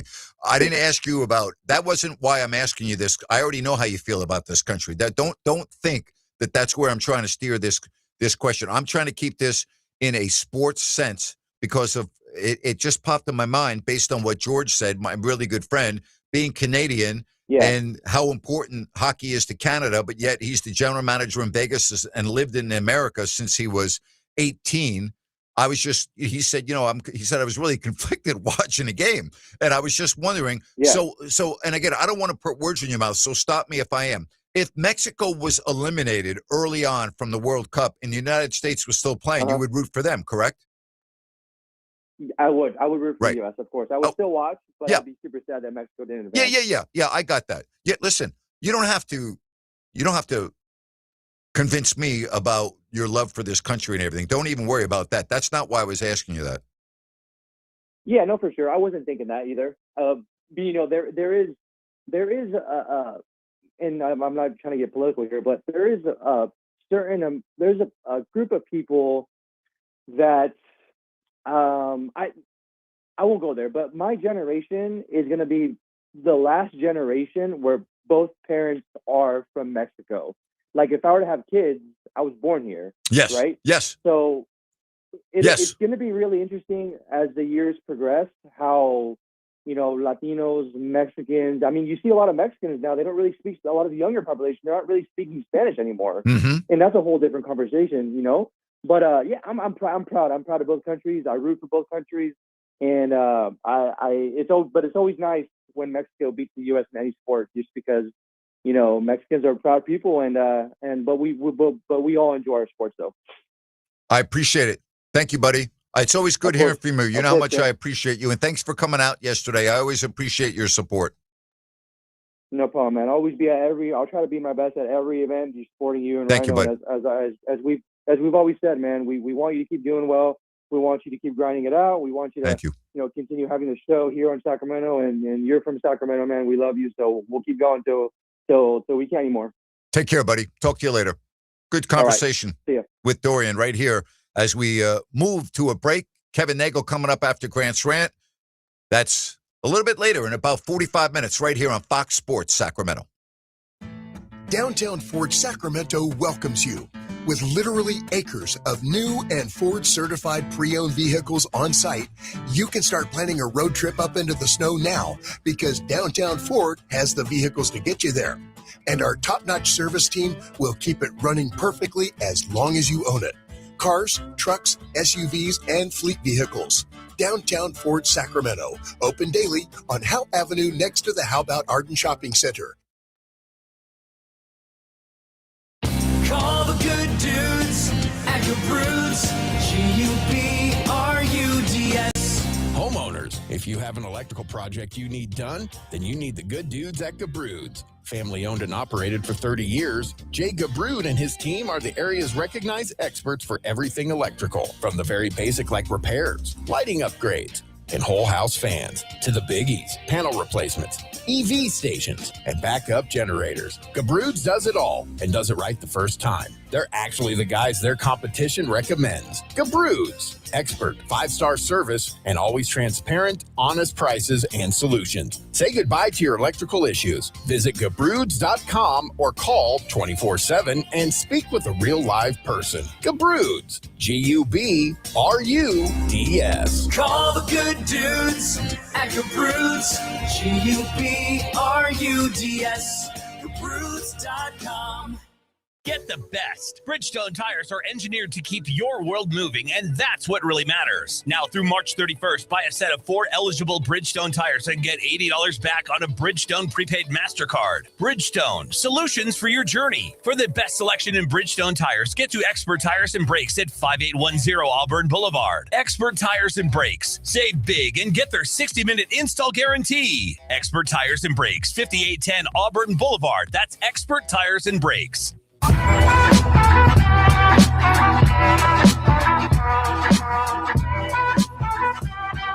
I want to talk to you about Spencer with Village Financial Group. That's right. It does make sense to call Spence at 916-805-4868. Great to have lunch with Spence this week and check in on his business and the real estate market with rates down below 6%. And people maybe getting ready to buy a home, sell a home. Do you have a person working for you that you trust, that you know is experienced and will do a good job? That's why I love talking about Spence. You know, you talk about Village Financial Group. It's kind of like a white glove boutique experience. It's going to take you right from the start line to the finish line. And he's a financing specialist, and he has access to private money. You can also go on their website, vfgloans.com. That's vfgloans.com, and you can check out thousands of listings. It makes sense to call Spence at 916-805-4868. That's 916-805-4868. Village Financial Group, looking out for your best interest. Well, I knew this was going to happen. Boo, that guy, by the way, is Dorian, for rooting for Mexico first. My dad was Italian, and America was always his first love after he immigrated. He rooted for Italy to do well, but never at the expense of the USA. Boo him. That's my perspective. Well, you can boo me, too. I've rooted against the USA before. I rooted against the USA women's soccer team with Megan Rapinoe. I rooted for them to lose every time they walked onto the field. I didn't have a problem with that. I wasn't going to root for her. I wasn't going to root for that team. I'm not going to root for a team that doesn't stand for the national anthem, that doesn't respect the country. So, no, I'm root for whoever you want. I mean, you should be very proud of your heritage. You know, you should be very proud of where you're from or his family and his roots. I don't have a problem with that. I don't think it's being unpatriotic. That guy's one of the best people I've met since I've been in Sacramento. All right. So, like, I don't have a problem with that at all. I can't walk in his shoes. So I'm not going to try. You know, he's a proud American. He's a great person. And if he wants to see, you know, Mexico do well in the World Cup, I don't have a problem with that at all. Just because he was born as a U.S. citizen, I don't have a problem with that. I really don't. You know, just because he's rooting for Mexico in the World Cup doesn't mean he's anti-American. I mean, come on. It's ridiculous. Just like what Austin Matthews went through, right? I mean, so Austin Matthews wins a gold medal for Team USA, goes to the White House, gets destroyed by a columnist in the Toronto Star. By the way, Austin Matthews is the captain of the Toronto Maple Leafs. So what, you don't think he wants the Toronto to win a Stanley Cup because they're in Mexico? Of course he does. Like, he would love for the Canadians, okay, to have a huge parade in downtown Toronto to celebrate winning the cup. You think that he feels any different than that because he's an American? Come on. I think sometimes we get carried away with this stuff. I really do. And again, I have no problem. I told you I was rooting against that team while they were playing. I didn't have any problem. To me, that's not being unpatriotic. That's not being a bad person. I'm just like, I'm not rooting for her. I'm not rooting for the player. A lot of the players on that team, I personally feel they were an embarrassment to the country. I'm not rooting for that team. I rooted for them to lose. I really did. I rooted for them to lose every time they went onto the field. I wasn't rooting for them in the Olympics or the Women's World Cup. It was embarrassing. Or whatever the event was. Yeah, if you disagree with me, that's fine. I'm not going to try to change your opinion. Somebody says, Grant, do I think the F1 race or the F1 will race in Bahrain and Saudi Arabia in April? Yeah, I'm not an expert on world affairs. Obviously, if that was going to be this week or next week or the following week, as they get ready to start the season in Australia, it probably would be postponed. But, again, I'm not an expert in world affairs, and I don't have a crystal ball, and I'm a sportscaster. Okay? But based on what has already transpired in a short period of time, I would think, and again, I'm not an expert here. I'm just going based on trying to answer this question. I'm going to say yes, that they will be racing in Bahrain and Saudi Arabia in April, because as we sit here on March 5th, I project, just based on what's going on now, things to be calm. I hope I'm right. I hope I'm right. I really do. Said, I'm with you, Grant. Boo, Megan Rapinoe. Absolutely. I wasn't going to root for anything she did. She's a disgrace. Disgraceful. Absolutely disgraceful. 916-779-0929. That's 916-779-0929. Hope you're having a good one. Kevin Nagle is going to be coming on a little after 5 o'clock. Grant's Rant. I can't wait. Love Kevin and what he's done for Sacramento. He's all about Sacramento, Kevin Nagle. And yes, I'm well aware that he bought a team over in England, but Sacramento is where his heart is. He lives here. He's done great things for the community. I'm a big fan of his, and yes, I am a friend of his, to be transparent. But listen, look at what the Republic have done. You know, Kevin is, he's something else. I'll tell you that. All right?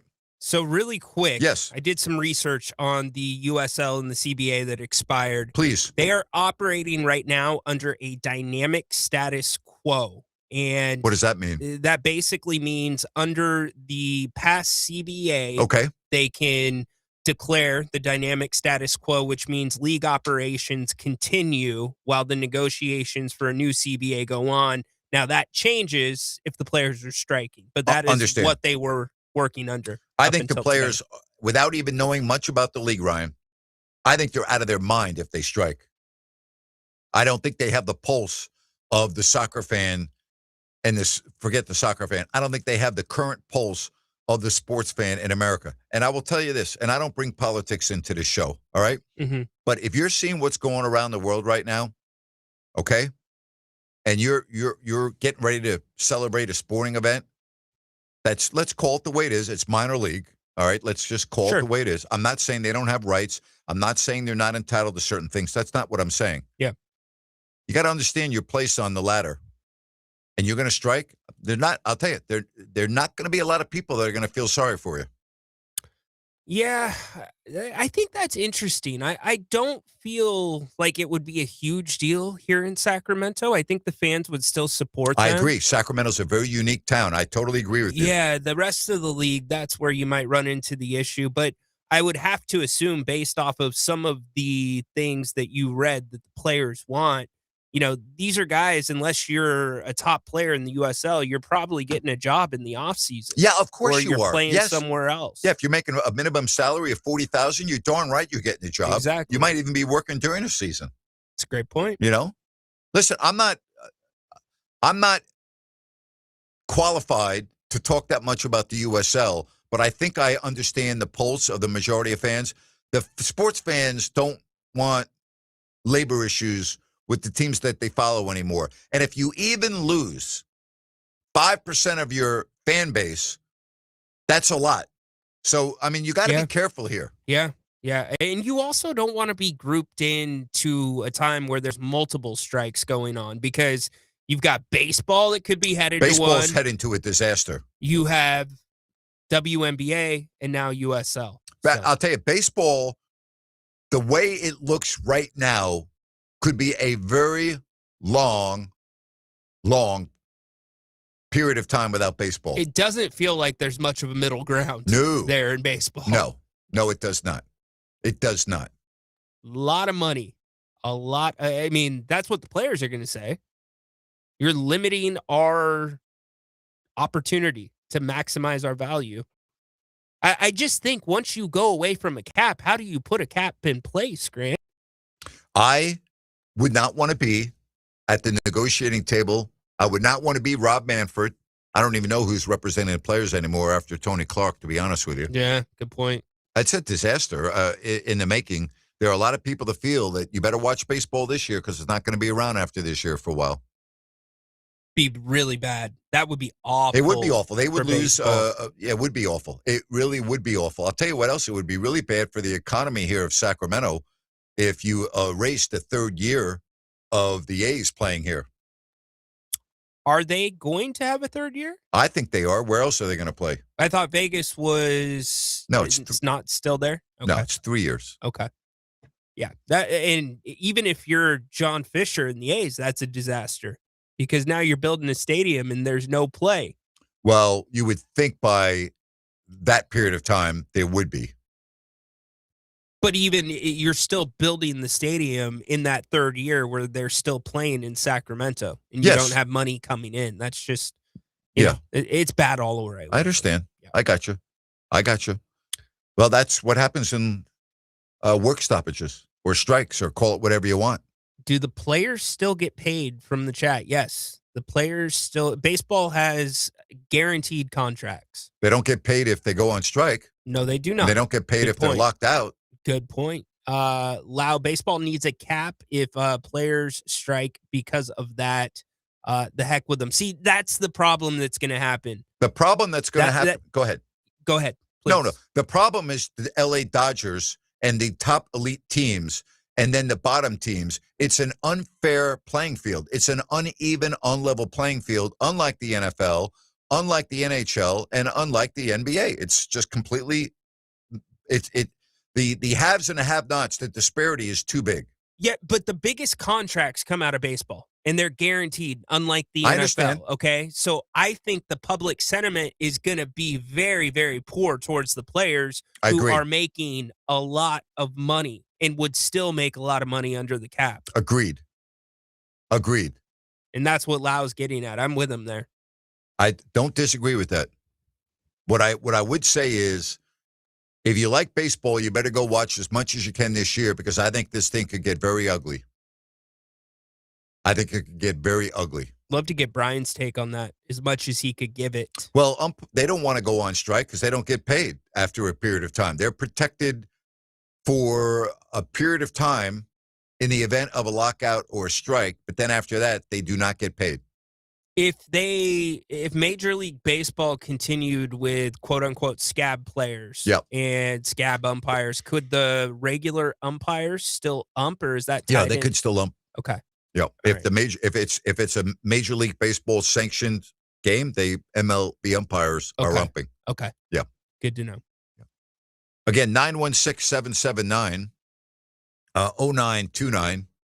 916-779-0929. It's not like you saw the players hold out when the umpires went on strike and they had scab umpires working. It's not like the players said, well, we support the umpires, we're not going to play. So there's no. Yeah. We know how it worked out in the NFL. Yeah, oh, right? Boy. Right? Good if you're a Seahawks fan. Yeah.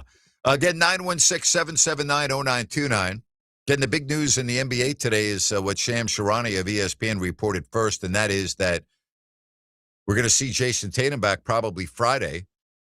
And what will that do to Celtics? All right, so bold prediction, March 5th, 2026, are the Celtics winning the East? No. I'm going to say yes. Really? Yep. Okay. Well, they're second right now, and they're getting a very good player back. I think they're only going to be better by the time the playoffs begin. So, yes, I do. All right. Fair enough. It's really interesting. I thought you nailed it in the open about this being perfect timing with the 20 games left for Jason to come back and habituate with the team. But I also think the other side of this conversation is he was the first player. Remember, he's the test study that had surgery within 18 hours of that Achilles rupture. And look at where he's at right now. Now, everybody's body's different. He chose to do an alternative treatment that was just not the Achilles alternative treatment, but an alternative pain management treatment instead of the typical pain management. So Tyrese Halliburton opted for the same quick surgery. So this might be something that could set a precedent if this works out for Jason Tatum. The advent of medical techniques and the development of medical procedures is ever changing. Yeah. An Achilles injury years ago, in many cases, would be a death sentence for a professional athlete. What about when Kobe tore his? Right. Exactly. That wasn't that long ago. So it wasn't that long ago where if you tore your ACL, you had to have major reconstructive surgery with a scar that was about 10 to 12 inches long. That's right. Okay. And in many cases, you were never going to be what you were, and you, in many cases, would not even be able to resume your career. Incredible. That's the fact. Okay? If you had a torn ACL, you would have a scar going from the left side or the right side of your thigh around your kneecap, down your shin, that was about 10 to 12 inches long. And I know that. Yes, I'm not kidding you. It was like an S. Yes. Holy. It was not just like a little incision. Reconstructive knee surgery was like, wow. Yes. Wow. Yes. Yes. Yep. My girlfriend in college had it. She was a figure skater, and she tore her ACL and had to have an operation. And I was like, oh my God. I was like, I was blown away. You dated a figure skater? Yes. Did she ever try to get you out on the ice? Dude, I played hockey my whole life. I would destroy her on the ice. Okay, but did you guys ever do a couples routine? Yeah, we were skating before, but I was, you mean like pair skating? Yeah. No. She couldn't catch me. She's too slow for me. Well, you don't have to be fast. No. When I'm on the ice, I'm flying. I'm not doing any. I mean, you could put on SGA's outfit. No, the only skating that I'm doing is you got to catch me, all right? Because I'm flying. I'm not. I used to get in trouble all the time at the rink in Syosset, because I used to go every single day after school, every day, and they have the two guards, the skating guards, like to keep everybody. And I'd be like getting reprimanded all the time for going too fast. Why am I not surprised? I'm not kidding you. Then you get a timeout. You have to go off the ice. I'm like, come on. I'm in control. I'm not going to kill anybody. I love skating. I used to skate every single day. Every day. See, it's so funny. 4 to 6 session, by the way, at the community ice rink in Syosset, 4 to 6 in the afternoon. So it's so funny because out here in California, it was all about the roller skating rink. King Skate out off of, I believe it's Franklin. I grew up at. It was the coolest thing if you got to stay for the 9 to 11 session. Yeah. At night. Rollerblading. I used to love skating under the lights. Yeah. I used to skate, honest to goodness, in the winter every single day. Every single day. Every day. It's a good workout. Loved it. Great work. And then I played hockey. It was great. And I'm not bragging, but I was always one of the best skaters because I skated in practice every single day. One of the biggest thrills was when I had to get new hockey skates down at the Syosset Sports Shop. And I was like, wow, I'm getting new hockey skates. Wow. That's the Syosset, awesome. well, they didn't have the big retail sports shops back then. Yeah. It was the Syosset Sports Shop. No, I'm with you, man. We had the Elk Grove Sports Shop. Now, yeah, that's where you went for all of your stuff. Yep. But getting skates is a bigger deal. I mean, you can try on a pair of shoes and get a pretty good feel, but skates? It's different. It's much different. Yeah. I was able to do it. Good job. Did you get to pick out the right pair that you wanted? Yes. Yes. It's the best. Yes. Love it. Always the CCMs and then Bauer after that. But I started with the CCMs and then went to Bauer, and I still have my skates. What does CCM stand for? Look it up. I can't remember off the top of my head. They've been doing the hockey stuff forever. Yeah. All right. We'll come back. What kind of skates do you have, everybody? Well, we don't have skates. We live in California. I understand. I got you. I was just asking. This is Grant Napear on Fox Sports Sacramento. We are Fox. The new year is here. A fresh opportunity to tell people about your products and services so they know who to spend their money with. Fox Sports Radio has a Mount Rushmore of sports talk talent. Patrick, Cowherd, Gottlieb, and Sacramento's own Grant Napear. And they have an audience you can take to the bank. This is Fox Sports General Manager Kurt Bagelman. Sports Talk listeners are a unique, target-rich group of consumers. They're employed, they earn six-figure incomes, 2/3 own their own homes, and they listen to the radio longer. Let me repeat that. They listen longer, so your commercial message has more opportunity to be heard. It costs nothing to learn how a good strategy and a great schedule could help your business. So call me, 916-779-0914. 916-779-0914. Radio gets results, and we are here to help. Call 916-779-0914. Some call it overplanning. At Sierra Pacific Home and Comfort, we call it foresight. Be prepared for the next power outage with a Generac home standby generator system. When the power goes out, your Generac system kicks in, so you've always got power no matter what. Upgrade your home with a Generac home standby generator system professionally installed by the energy pros at Sierra Pacific Home and Comfort. Sierra Pacific Solar Heating and Air, the guys in the big red trucks. Are you SAC Alert? Have you signed up to receive emergency alerts via phone, text, email, or app? Well, what are you waiting for? Winter is coming, and that means there is potential for storms and flooding in our county. Don't get caught off guard or left in the cold. Get urgent storm evacuation and shelter information immediately sent directly to your device. Sign up today at sacramento-alert.org. Again, that's sacramento-alert.org. It's free, quick, and easy to do, and can literally be a lifesaver. You've been saying you're going to pay better attention to your home's honeydews. Check one off your list right now by calling Brood Services to schedule a 12-point inspection of your home's electrical system. The safe rule of thumb is every 5 years for an inspection. If it's been 5 years or more, call Gabroods now. A qualified technician will provide a thorough inspection of the electrical system to ensure it's safe or alert you to potential problems. At Gabroods, electrical work is all we do. We are the area's recognized experts for anything electrical, and our number one priority is ensuring your home and family are safe. You've been saying you'll pay better attention to your home. Stop saying it. Make the call to Gabroods. Talk with a real person and schedule your 12-point inspection today. Gabroods, locally owned for more than 30 years. Gubroods. Call the good dudes at Gabroods. Gubroods. Gabroods.com. We all want to look and feel our best.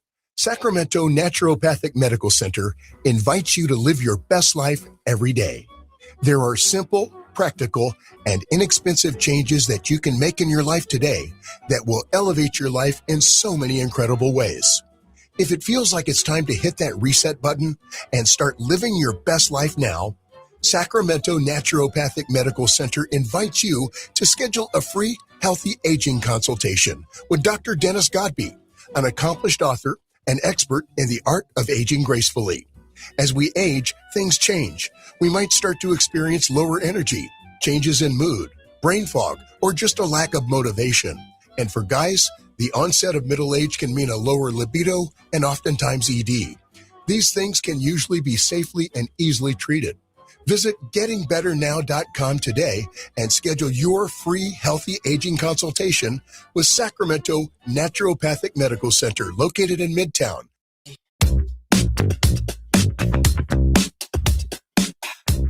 Did you find out what CCM stands for? Not yet. Okay. Somebody wants to know if I played in a checking or non-checking league. Come on. I'm a contact guy. I'm all about contact. So I played all contact sports. I played football, defensive line so I could hit people and tackle, lacrosse, and hockey. I mean, you were the mark when you played lacrosse. Oh, yeah. You were the scorer. Yeah, I was. I always had the ball, and I was always, but you can still, there are times you can still make a good hit, but yes, I was getting hit more than I was hitting. Very true. When you have the ball, people come after you. Yeah, you got to keep your head on a swivel. Oh, I did. That's for sure. 916-779-0929. That's 916-779-0929. I was all fine and dandy until Al Martin was guarding me in practice one day at Bowling Green, and I didn't like the way he was slashing me. And so I turned around, and I had, an attack stick is much shorter than a defensive stick, right? No. And well, if you're playing defense, it's a very long stick for defense, whereas on attack, it's short so you can protect your stick. All right, that makes sense. Okay. All right. So I slashed him. I turned around and I whacked him, and he was a big guy, right? Like I turned around and I slashed him as hard as I could on his back. Ooh, on his back? Yep. And then when I wasn't looking, he wound up with his stick and hit me in the head, and I got a concussion. I knew I got a concussion. He hit you in the head with his stick? Yes, without me looking in practice because I had slashed him, and I almost fell to the ground, but I didn't want him to know that he had hurt me. Oh, my God. And I was seeing stars, but I kept on playing. Because, back then you didn't realize that you had a concussion. You gotta be kidding me. No, I'll never forget it. That's like Miles Garrett on Mason Rudolph. You know what? It was just like that. Exactly right. Now, if you look at it, the size of the lacrosse stick on it for a defensive player, they call it the long stick, right? Yeah. Defense. And I have attack. And so, again, you have to protect the ball, and you're not – you can look it up on Google. Look at the size of the defensemen and the sticks they use. And so you can just imagine the leverage that hit me in the head with the momentum. It literally almost knocked me out. I don't know how it didn't knock you out. I don't either. Because, again, back then the helmets weren't that good. And I know for a fact I got a concussion from that. No doubt in my mind. It's no assault. doubt. That's what that Well, is. I slashed him first, but I was a freshman. He was a senior, and I was like, hey, I don't care who you are, man. Don't, I'm not putting up with that stuff. Canada Cycle and Motor Company. All right. Founded in 1899. CCM Super Tax ice skates. That's what I had. Super Tax. Yeah. Said, I thought I landed on the moon when I got a pair. I remember my first pair of Super Tax. It was like one of the best days of my childhood when I had Super Tax. I'm like, man, I am ready to roll. Nobody's catching me now. Yeah. So that was the Jordan of the skates? Yeah. Yeah. Said, Grant, a lot of NHL players played lacrosse growing up, obviously more on the East Coast and Canadian thing, but it sounds like it's getting bigger out here. It is getting bigger out here. A lot of them played box lacrosse too, which is different than field lacrosse. It's played basically on a hockey arena. And I did play box lacrosse for a while in Sacramento back, I was probably playing box lacrosse 15 years ago at an indoor soccer facility in Rancho Cordova. That's a rough game because you're playing in a bread box, and it's a very physical. It's a lot of running. It's a lot of changing of direction, and it is a lot of hitting. That was box lacrosse. That was fun. I like that. And I stopped playing when I was 50 because I was like, I'm going to kill myself out here. Do they have the plastic that comes up on the boards too for hitting in box lacrosse? No, yeah, they in a real league, yes. In the league that we were playing in, we were not doing that to each other. You could hit a little bit, but you couldn't run a guy into the glass like hockey. We had decided we're not going to do that. So one of my buddies, I've got the group that I went to Wisconsin with. We're on this app where we can send messages back and forth it's like FaceTiming. But anyways, they rolled out a dodgeball league that involves a lot of the schools from the MAC. Bowling Green has a dodgeball team. Miami of Ohio. Dodgeball. Yeah. Really? Yes. I'll have to send you the schedule. Is that right? Yep. I don't know if it's club. Is that an Olympic sport? You know what, Grant? I think that and cornhole are right up near the list or at the top of the list that could get added. Seriously now? Seriously. Wow. I'll have to find that for you. Are you sure about that? I don't know if it was club or if it was actually added to the university sports, but yes, there is a dodgeball league. Really? Yep. All right. Would you play that? If you were younger? You know what I mean? Absolutely. Would you? We used to have so much fun with that. We would, in fact, sometimes at basketball practice, that would be one of the things we'd get rewarded with. They'd throw out a couple balls and we'd play dodgeball. Didn't work out well. Is that right? Did not work out for me very well because of my size. Yeah. But it was a lot of fun. I used to love playing dodgeball. I mean, it was at the top of the schoolyard list for sure. All right. Yeah. Again, 916-779-0929. That's 776-09 or 779-0929. I don't want to put out the wrong message here. Okay. So here's something else I didn't know was a sport until yesterday. So, a lot of the sponsors of our radio station, I like to go out and meet them and say hello and thank them for their business. Sure. So yesterday, I went out to the Golden State Target Center out past Lincoln, skeet and trap shooting. Yep. And I've never experienced that before. I didn't know anything about it. When I say I didn't know anything about it, I've seen it before, but I've never seen it in person, right? Yeah. I did not realize that there are high school teams in our area and that a lot of those students go to college on scholarships for skeet and trap shooting. I had no idea that high schools have teams and they go out to this facility, okay? And this weekend, there's a big tournament at the Golden State Target Center. And I got to tell you, I had no idea. I was blown away. I mean, there's the obvious part of that comes to mind where it's like, oh, really? But then on the back end, it makes all the sense in the world. It's Olympic sport, Grant. Yeah. You know what's scary is those things that shoot the skeets, those levers. I don't know if you've seen some of the different variations. That's unbelievable. That thing does not mess around the way that lever flies up. Oh, boy.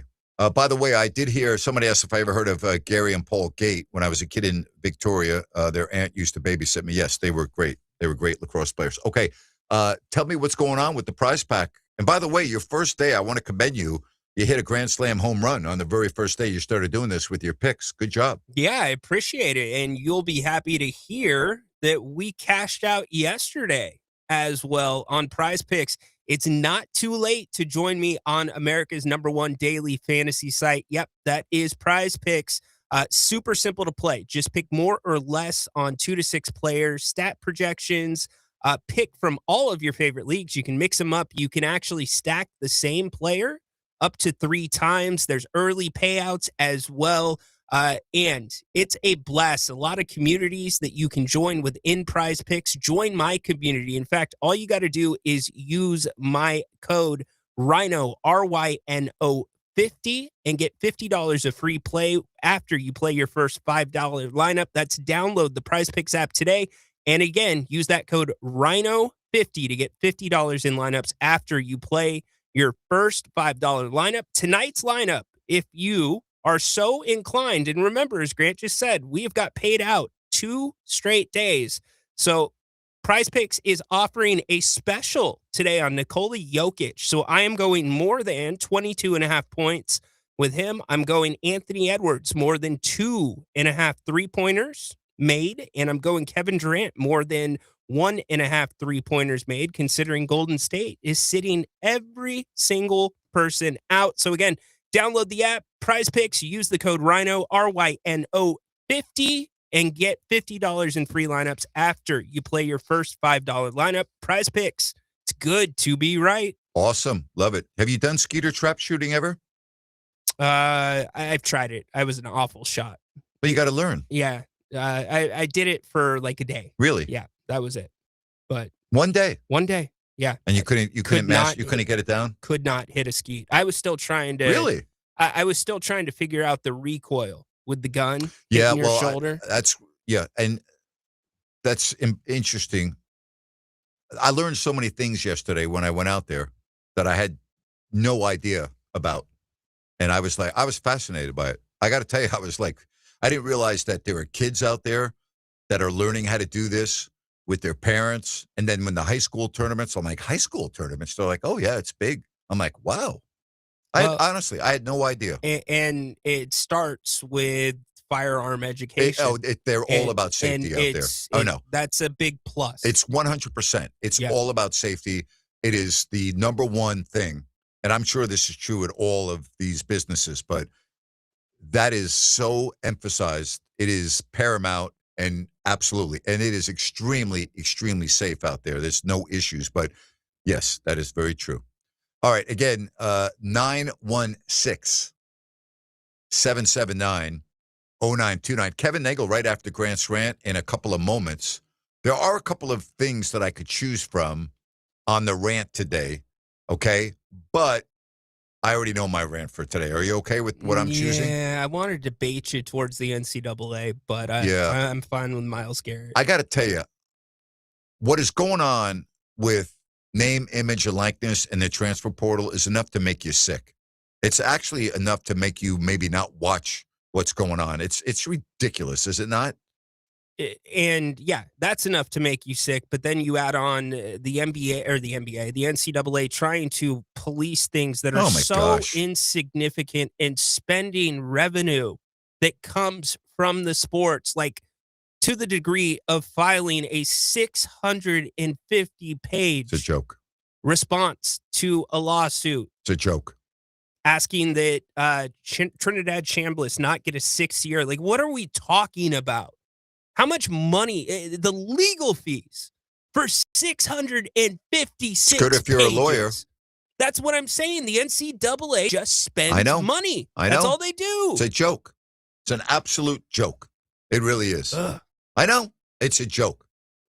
All right. No joke with my next guest coming up after Grant's rant. That is Kevin Nagle. Very much looking forward to having him on. Managing general partner of the Sacramento Republic. That's going to be coming on right after Grant's rant, as I said, in a couple of moments. Hope you're having a good day. 1 hour left. The Grant Napear Show, Fox Sports Sacramento.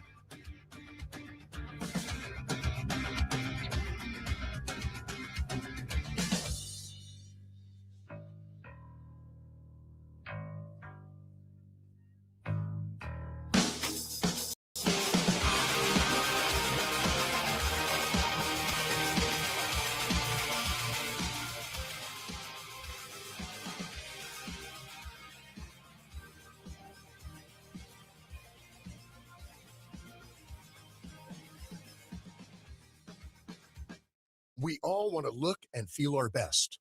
Sacramento Naturopathic Medical Center invites you to live your best life every day. There are simple, practical, and inexpensive changes that you can make in your life today that will elevate your life in so many incredible ways. If it feels like it's time to hit that reset button and start living your best life now, Sacramento Naturopathic Medical Center invites you to schedule a free healthy aging consultation with Dr. Dennis Godby, an author and expert in the art of aging gracefully. As we age, things change. We might start to experience lower energy, changes in mood, brain fog, or just a lack of motivation. And for guys, the onset of middle age can mean a lower libido and oftentimes ED. These things can usually be safely and easily treated. Visit gettingbetternow.com today and schedule your free healthy aging consultation with Sacramento Naturopathic Medical Center, located in Midtown. I'm Dan Patrick, and this is Above the Noise. The LA Rams look like a finished product last season. Matthew Stafford played at an MVP level, and the offense featured 2-star pass catchers. But in their 6 losses, one weakness kept resurfacing: the secondary. LA surrendered an average of 31 points in defeat last season. Mac Jones and Sam Darnold both eclipsed 340 passing yards against them. Bryce Young and Jalen Hurts threw a combined 6 touchdowns against this defense. Sean McVay and GM Les Snead did not ignore the evidence. They traded a first-round pick and additional picks to the Chiefs for Trent McDuffie. The Rams made it clear they're operating in a win-now mode, but you're chasing the reigning Super Bowl champs in your own division. You also have to battle Kyle Shanahan's Niners twice a year as well. McDuffie changes matchups. He buys the pass rush some time. For teams already near the top, eliminating the obvious flaw will keep them on the mountaintop. I'm Dan Patrick, and this is The Noise.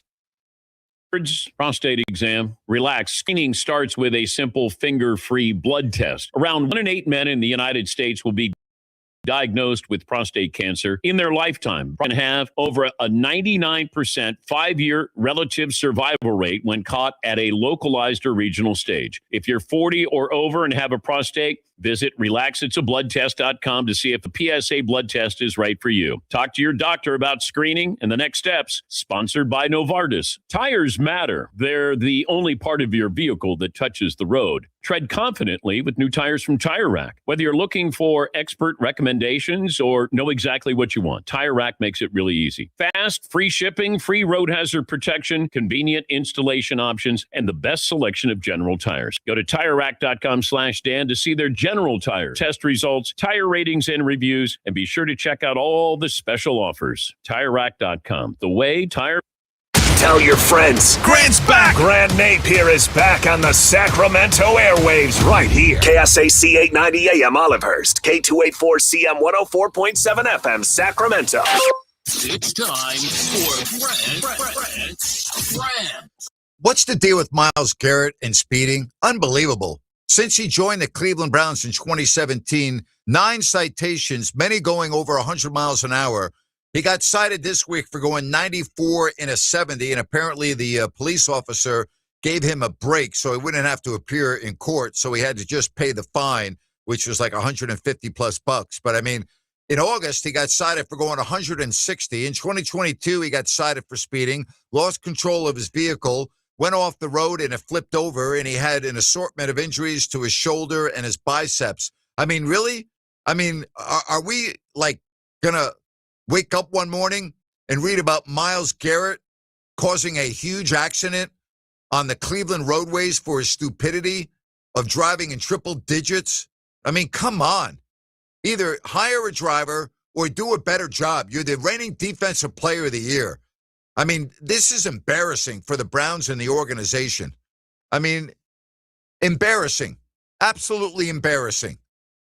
It drives me crazy. Like, it's just so cavalier. It's like, oh, I got all the money in the world, no problem. I'll drive as fast as I want. I don't care what my insurance is. I don't care about how much I have to pay. Not a problem. I'm just trying to drive fast because I have a beautiful, fast car, and I like going fast. And if I get pulled over, no big deal. I mean, I don't get it. I really don't. It's just ridiculous. Absolutely ridiculous.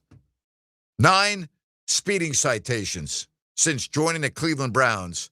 And again, 160 in August and 94 in a 70 the other day. And the cop gave him a break.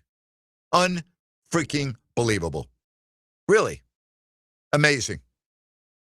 And that is my rant for today.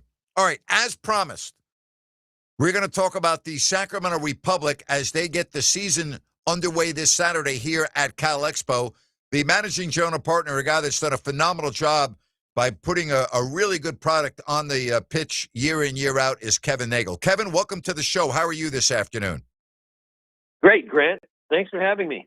Kevin, I got to ask you, some of my listeners brought to my attention, and I was totally unaware of the collective bargaining agreement going on with players in the USL and a possible work stoppage. Any areas of worry as we get ready for Saturday at Cal Expo? Well, there's always that possibility, Grant, but we're going to try to push it all the way to the end. I mean, the contract has expired. Both sides, I presume, are negotiating in good faith. Yep. And we're going to continue to do that. But I think we'll know tomorrow, because there's some other USL games going around the league, and we'll see what they do there. All right. Well, we'll stay tuned to that, and we'll hopefully have our fingers crossed so that everybody can go out and enjoy Saturday and a great season. All right, so here we are, a new season. You've had really good success with this team. How are things looking right now? Grant, I think that it's.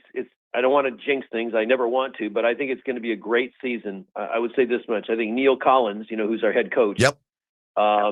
We worked in the off season, got some really strong players to fortify what we had last year. And I think, last year might have been a little bit of a disappointment. We made the playoffs, but that's just not good enough for the Sacramento Republic. And I think this year we've really strengthened up front. We've got much larger, more physical guys. We went out and we got a couple of really high quality players from MLS, Memo Rodriguez, who played in Kansas City. And then also we got a former All-Star, a guy named Mark Anthony Kay, who was a midfielder from San Jose. And we feel really excited by those two guys and the rest of the players, which is going to look very different than it did last year. Owners have different philosophies, and they buy teams for different reasons. They all want to make money. I do understand that, but some put a more of an emphasis on winning than others. You, Kevin, you're about winning, aren't you? I mean, yeah, you want to have the fans be entertained, but that's paramount to you, isn't it? No, it is. I mean, look, we're going to have a sellout. I think it looks like a sellout. It might be our biggest opening day ever at home. And I'm about winning, but it's winning with the culture. And that's really, Grant, what I would say is consistency year in and year out. Yep. There's only one year we did not make the playoffs. And frankly, that was the year we were preparing what we thought was going to be an MLS season. So we got younger players in who were a little bit greener, but we wanted to get them ready. And as a result, that year we made a preparation over winning. But I compete to win. I love that. Kevin Nagle, as we get ready to talk Sacramento Republic. Kevin, what are we, 2 years away from having your team at the rail yards? Can you talk about how things are going down there with the construction of the new stadium? Yes, and it's built. I mean, we're building it. I'm really excited. We're going to build a stadium, and then we're going to add it almost immediately right afterwards. We're going to put also a hotel there as well. And it's going to change, people have heard this. It's going to change Sacramento down in the rail yards, as you know. Yeah. But we have a lot of other ideas where you're going to see mixed use and other events they're going to ongo at the stadium as well, which we're really excited about. But you're going to see a stadium that's going to have the ability to have football, have your favorite sport, or at least one of your favorite sports, lacrosse. Yeah, love rugby. it. It's really a whole myriad of different sports options that I think the Capital will be able to benefit while the Republic are not playing there. You know, it's interesting you said football, because I've had a couple of people that listen to the show use our text line at 916-779-029, and they specifically wanted me to ask you about football because we keep hearing about Sacramento State and possibly building a stadium at Cal Expo, but you can play football there, right? Is that ever a possibility? Well, I mean, we're going to have football there. It might be that you have other events, state championships for high school, yeah, and maybe even community college. I mean, there's certainly a lot of options, So I mean, nothing is really off the table. Okay. But I would say this much: the number of events that I think that we can have there once we get it up and running are going to be infinitesimal. We really, I mean, we're going to have, as you know, concerts there. Awesome. And much like I think the G1, which is really a gold standard, as you know, in the NBA, where it's a top 5, not just in the U.S. but around the world. We hope to do the same thing. We have a lot of activities for our community to come out and see. Kevin, you partnered with Sky River. How has that thing changed? Has that changed things from your perspective?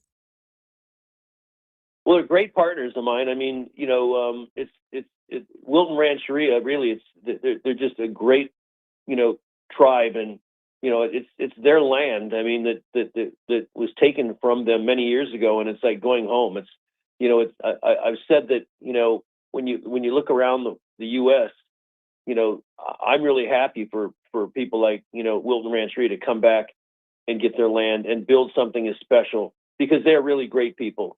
And I really very little has changed the way we run our organization.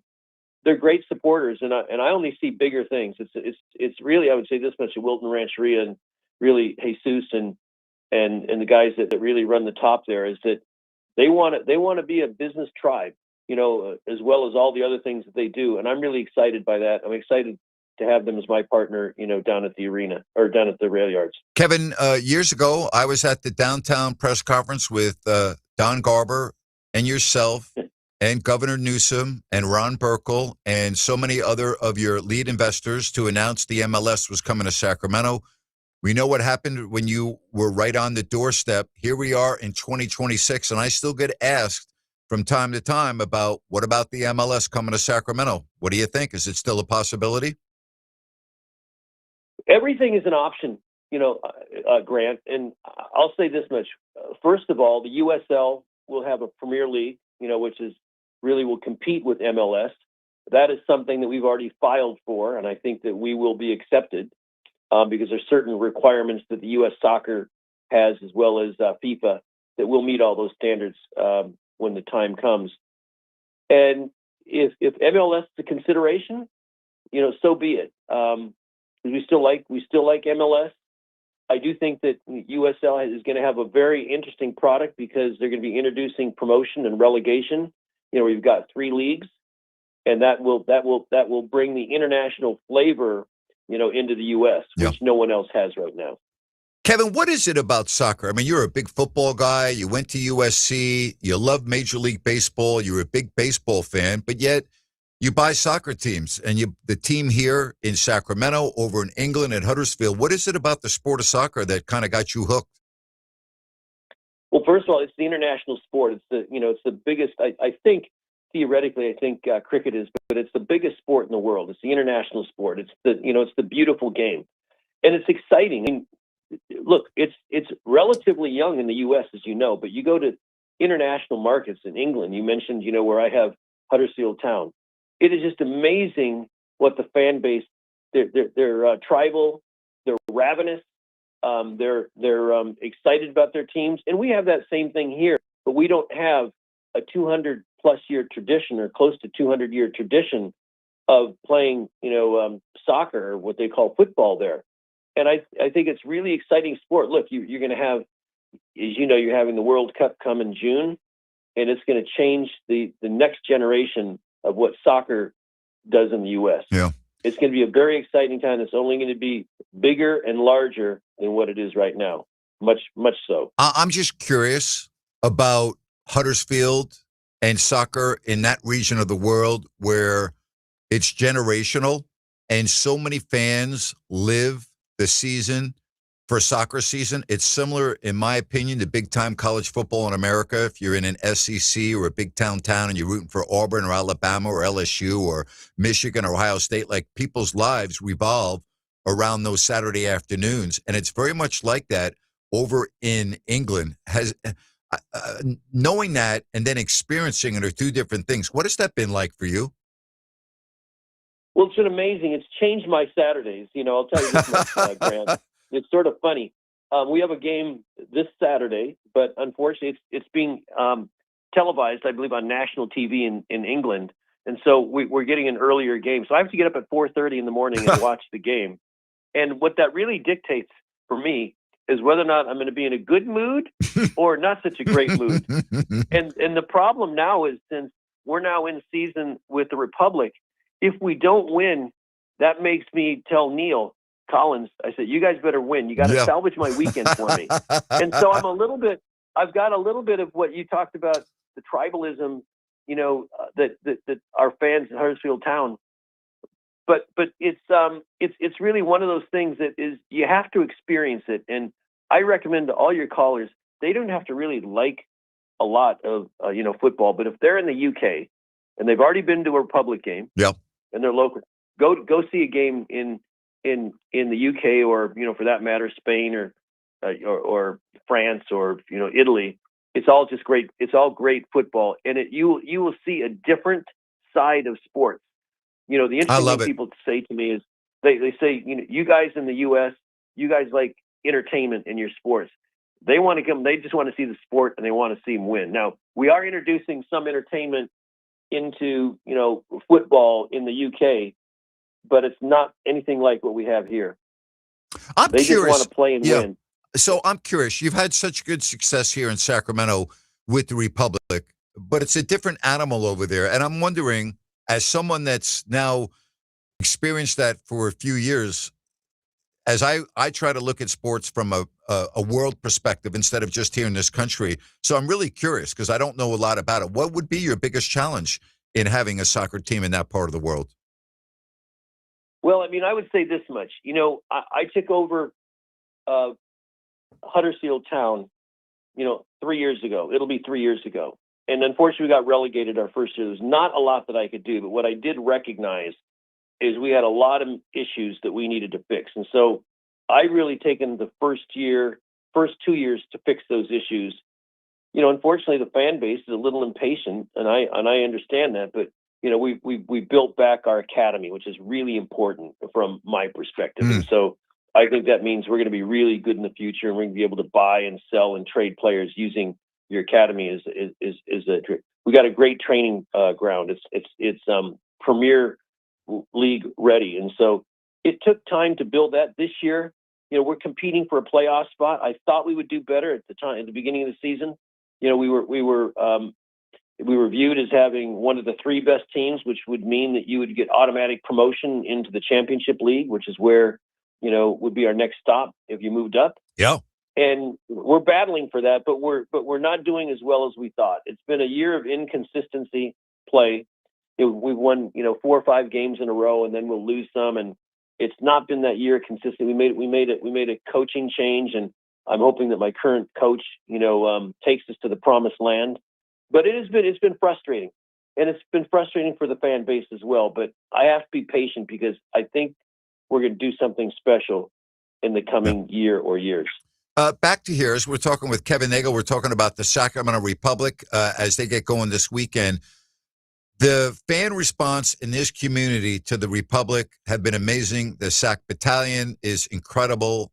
The support, the enthusiasm. I'm just curious, as you look back on everything now, did that surprise you? Has it surprised you how well this team has been received and how many fans you have? No, I'm flattered, and it gives a great feeling, and we've always had terrific support. Even in the league, I would say we're always number 1 or number 2 across the board in every academy or every category, Sure. And that includes attendance. And we built the new stadium. It's even going to get larger. Sure. Because it's going to be a better quality product. We'll have, special seating and suites and, the whole genre of things that, people would love. But I'm not surprised. Look, the one thing, Sacramento is a great sports town. Yes, it is. We happen to choose, soccer, which we've got great soccer fans here as well. And so I think you put a quality product on the pitch that works hard, that tries hard.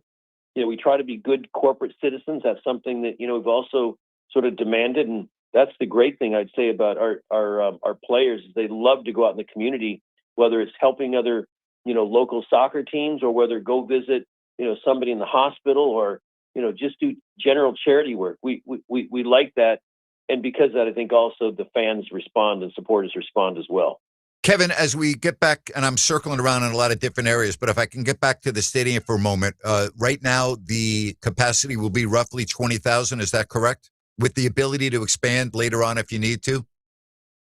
Yeah, I mean, we're really in a range right now, and I mean, it depends. I mean, we can change that number as we get to a certain point, and then we can't, obviously. Sure. But yes, it's going to be capacity driven, meaning what is the demand? What you don't want to do is you don't have a stadium where it's not filled, even though then you might have an 80-90% stadium filled, and it sometimes looks like it's empty, as you know. Good point. That's the problem is, with a lot of baseball stadiums. Sure. But I'll say that we'll have great support.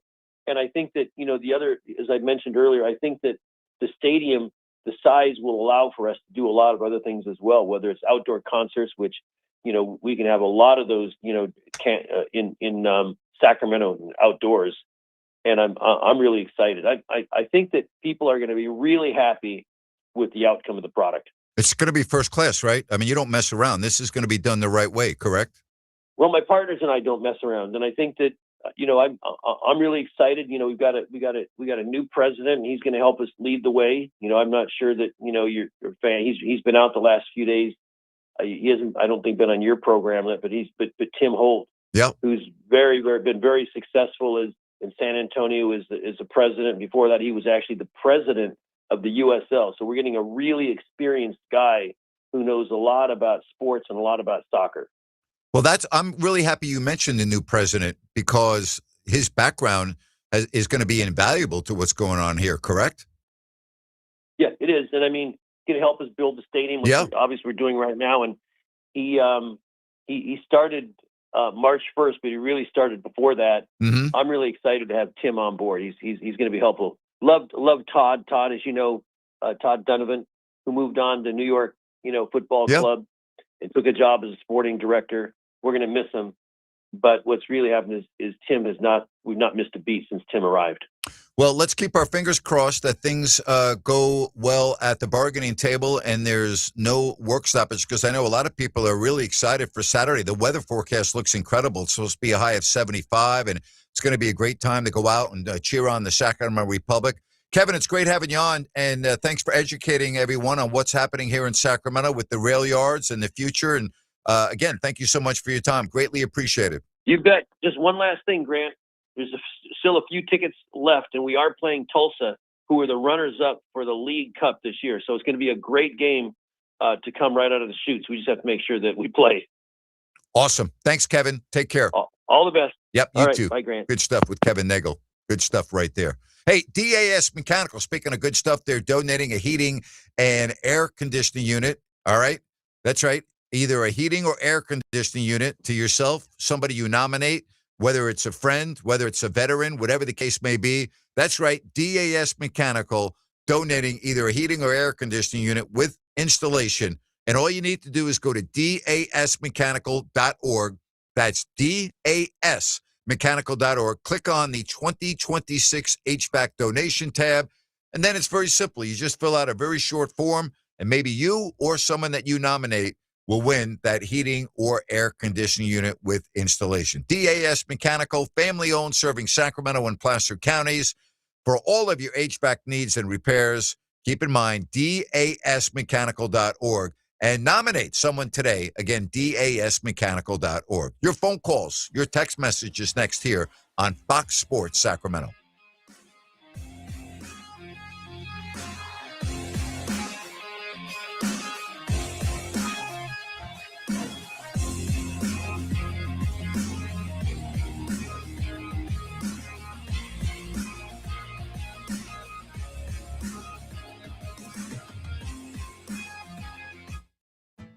Downtown Ford Sacramento welcomes you.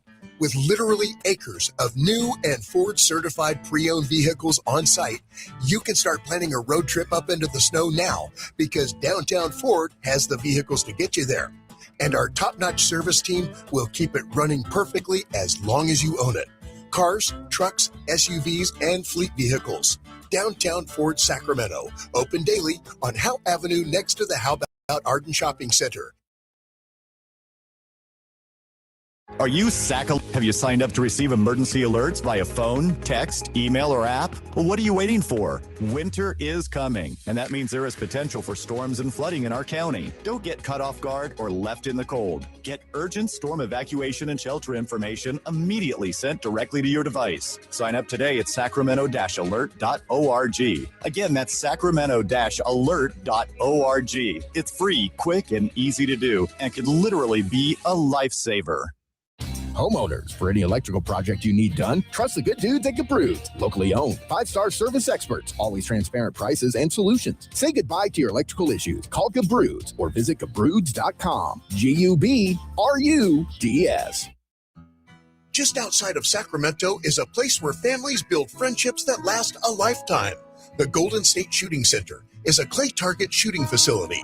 It's the home of numerous local high school and youth sport shooting teams. Skeet and trap shooting is a safe, exhilarating sport. School team members can compete for numerous college scholarship opportunities.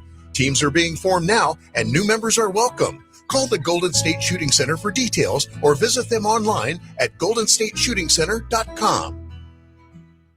I love the exercise classes at the Senior Center, and I love eating healthy, but it can be expensive. BenefitsCheckup.org connected me to programs that help me pay for groceries. Visit BenefitsCheckup.org today. Supported by the U.S. Administration for Community Living.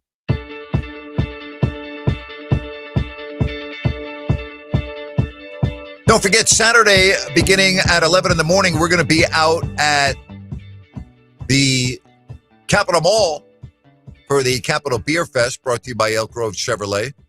Rhino will be there. I'll be there. Everyone with our station will be down there. Look for the Fox Sports Sacramento tent. And it's going to be great. Cigars, the beer's there. It's going to be a good afternoon. Looking forward to it, Rhino. Looking forward to it. I hope it's not humid. Oh, my gosh. Would you stop it? It's good for the cigars if it's humid. Oh, is it? Yeah. Oh, that's right. Yeah. Humidor makes sense. Exactly. Yep. Keeps them fresh. All right. All right. So you're going to be okay. If it's like last Saturday, then you may not be able to make it. You may have to stay at home. Or I'll bring a little bubble, a mister. I mean, you're gonna need a bubble. You're gonna need an ambulance because I'm gonna hit you over the head and knock you out.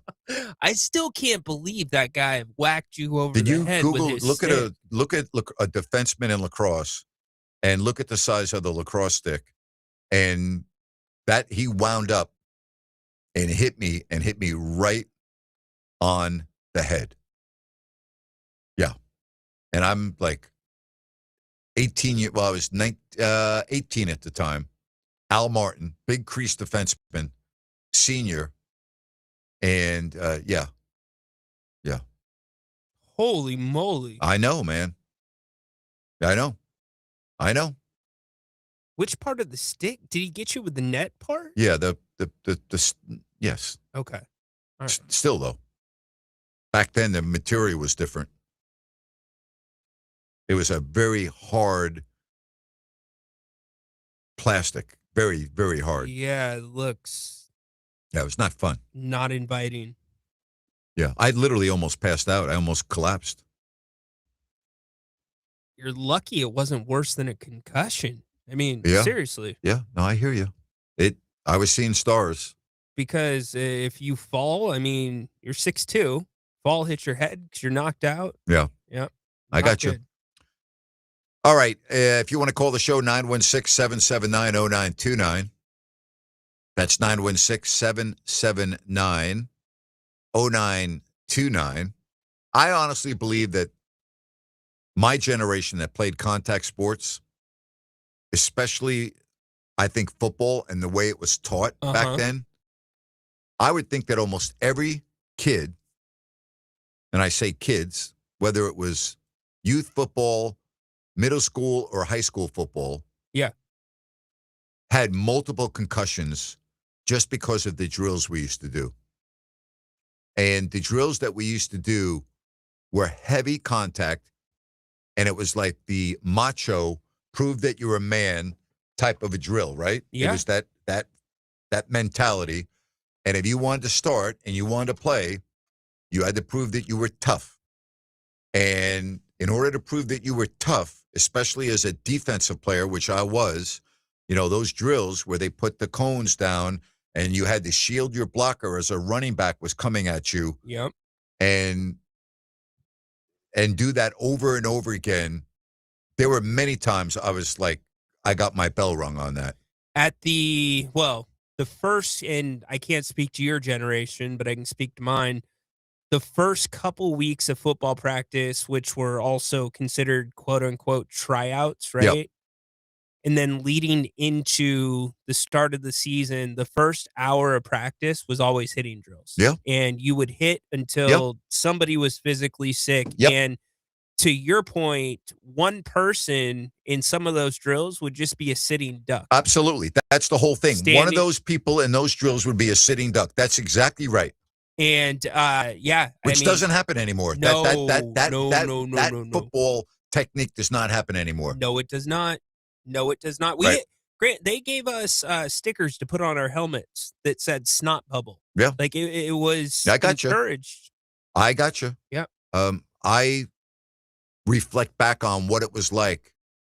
And again, the helmets weren't the same then as they are now. And the techniques that are the drills that we used to do back then, you would never see on a football field anywhere.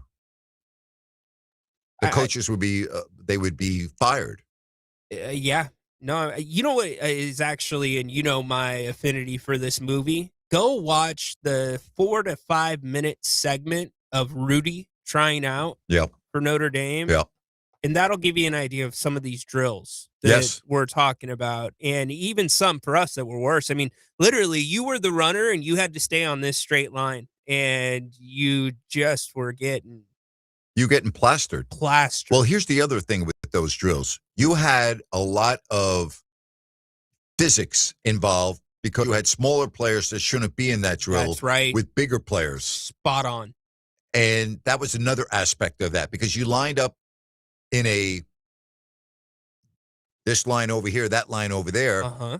And it wasn't like, well, you're going to go against someone your own side. No, whoever was paired up with you in the opposite line, that's who you're going up against. And it was, as a smaller guy, you wanted to go against the bigger guy. Yes. Because that's how you made your impact. That's how you showed your power. That's right. Yep. I'm telling you, that era of football back then and what we went through and how football is taught today is really, I'm not kidding you, it's night and day. Night and day. And you brought up the helmets, the technology is night and day with the equipment. I mean, they've had, and I think towards the tail end of my football days, they started coming out with the mouthpieces that could prevent concussions or help with that. Yes. But now it's just on a different level. I'll never forget, I'll transition this to basketball. We lost at LMU. And it was right around Christmas. It was right before we were about to get dismissed for a day or two. And the reason we lost, or the last play, one of our biggest players from Africa, Muhammad Kamara, he had an opportunity to take a charge, 7-footer. And he had a condition going on with his tailbone and that side of his body.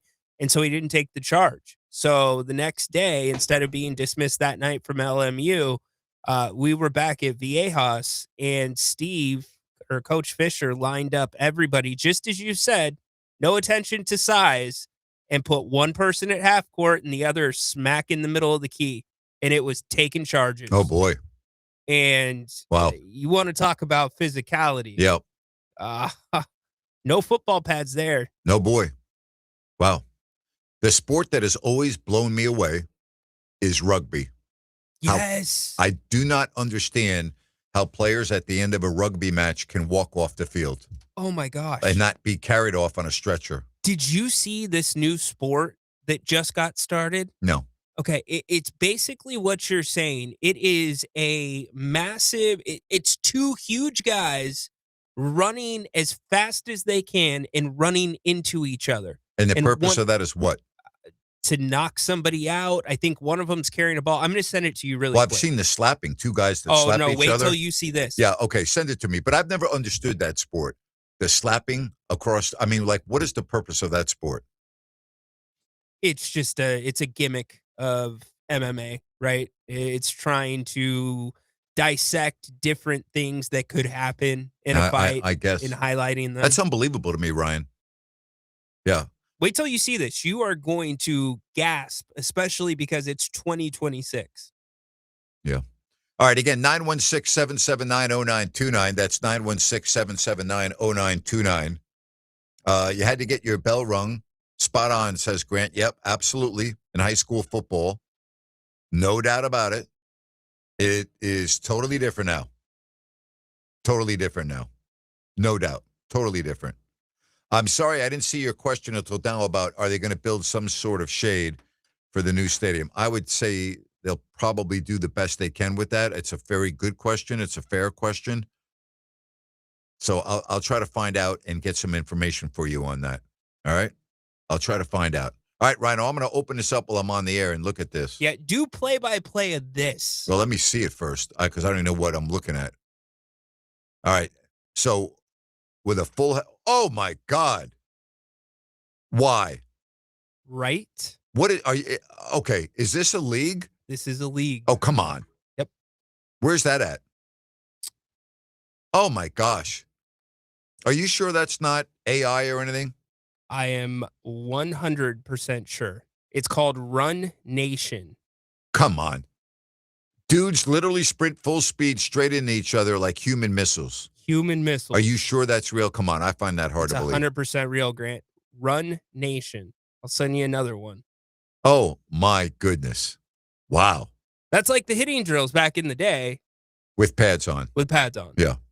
Yeah, we did full head-on collisions like that, but we had pads on. But even with pads on, oh, my goodness gracious.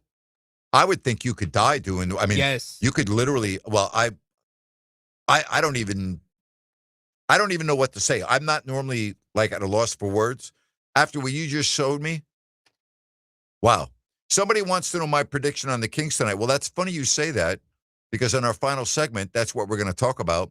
If you are on your way to Golden One Center, good luck. Have fun. Enjoy it. We will talk about it. If you're not on your way, you could be $28 lower level seats available. Is that right? Yeah. $28. $28. Lower level. Lower level. Wow. Okay. I mean, if you're going to spend the 15 to go in the upper deck, shell out the extra 13. Yeah. Get a little closer. Yeah. And then just move down. Yeah. Just move down. They frown upon that, you know. Well, just do it and don't get caught. Exactly. Yeah. You know what? If I had $1 for every time I did that growing up or being at, I'd have a nice retirement fund. Right. There's I forget which athlete's launching it, Grant, but they've launched an app, and I don't believe all the teams are participating in it yet. But if you're a season ticket holder and say you're leaving, you have really premium seats, and third quarter, I'm just done, you can sell your ticket for the quarter to somebody that's already in the building to be able to come down into that seat. Wow. Yeah. All right. So we will come back. We will talk about the Kings and the Pelicans in our final segment. That's coming up next, right here on Fox Sports Sacramento. Listen up, guys. Are you experiencing any of the following? Fatigue, less drive, poor performance? If so, you may be one of the nearly 30 million men in the U.S. today dealing with ED. But did you know you don't have to pay hundreds for a prescription anymore? And you don't have to deal with the hassle of seeing the doctor or the embarrassment of going to the pharmacy for a certain pill. Now, with one free call, you can find out how Herbal Verility Max can help you feel like a man again. For over a decade, Herbal Verility Max has helped guys just like you put a smile back on their face with improved performance and drive. Call today and ask about our buy one, get one free offer. 800-690-8445. 800-690-8445. 800-690-8445. That's 800-690-8445. We all want to look and feel our best. Sacramento Naturopathic Medical Center invites you to live your best life every day. There are simple, practical, and inexpensive changes that you can make in your life today that will elevate your life in so many incredible ways. If it feels like it's time to hit that reset button and start living your best life now, Sacramento Naturopathic Medical Center invites you to schedule a free healthy aging consultation with Dr. Dennis Godby, an accomplished author and expert in the art of aging gracefully. As we age, things change. We might start to experience lower energy, changes in mood, brain fog, or just a lack of motivation. And for guys, the onset of middle age can mean a lower libido and oftentimes ED. These things can usually be safely and easily treated.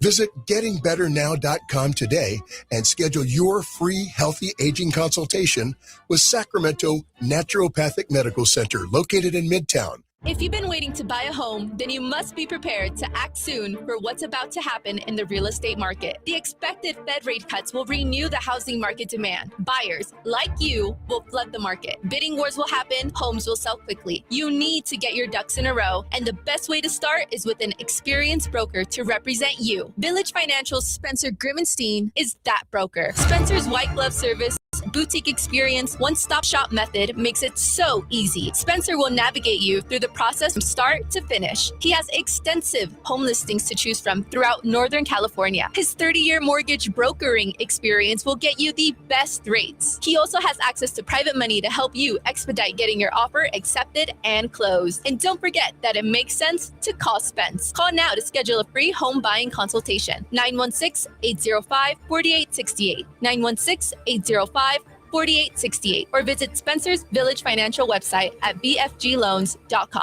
Wouldn't it be great if life came with a remote control?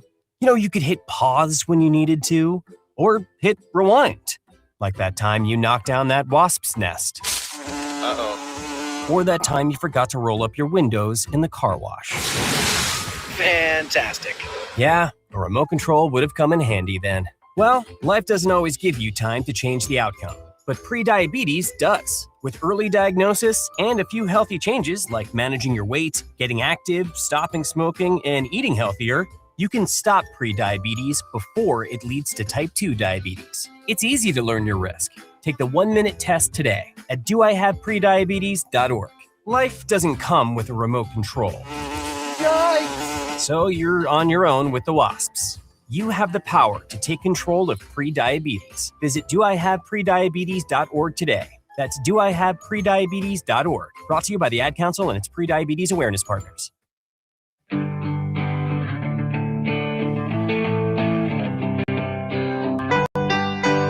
Final segment on this Thursday. All right, I want to get to bold predictions here before we talk about tonight's game, because this has something to do with this season. Keegan Murray will not play another game this season. Yes or no? Yes. I agree. Russell Westbrook, when we hit the month of April, will still be playing and starting for the Sacramento Kings. Playing, but not starting. He will be playing but not starting? Correct. Who will start? Devin Carter. Okay. Or Malik Monk. Okay. But Murray won't play this year. You agree? I agree. There's no reason for him to play. Get healthy. That ankle's been a problem. At this point, just don't worry about it. What's your take on Westbrook? I know how much he loves to play. Mm-hmm. I know how much he loves to compete. I'll say that he doesn't play in the month of April. Okay. I'm going to say he'll shut it down and not play in the month of April. Yeah, that makes a lot of sense, because if he's going to play, he's going to start. He started up until this point. You might be right. I'm going to lean towards what you're saying. I'm going to withdraw my bold. That's all right. You take. are allowed to change your bold prediction of the day. All right, let's get to the game tonight. Here's the latest. Zion Williamson is still questionable. Yes. All right. So are the Kings going to win this game tonight? No. No? Mm-mm. Okay. Tell me why they're not going to win this game tonight. I think they're going to have a really hard time containing penetration, as they have a lot of times this season. Yep. New Orleans, I think Sadiq Bey Trey Murphy, if he plays, I know you said looks like he's going to play. He's Looks like as that. questionable still. He'll knock down some threes. I just think the ball's going to move around too much for the Kings. I think it'll be kind of a carbon copy of what we've seen, a game of runs. But the only thing that changes that, Grant, is if Zion Williamson plays. Yeah. If Zion Williamson plays, the Kings are going to have a really hard time. If he matching up plays, with they're him. not going to win. No. Right. And at this point, it really doesn't matter. So hopefully it's a competitive game. That's what I think fans want right now. They want to see Max play well.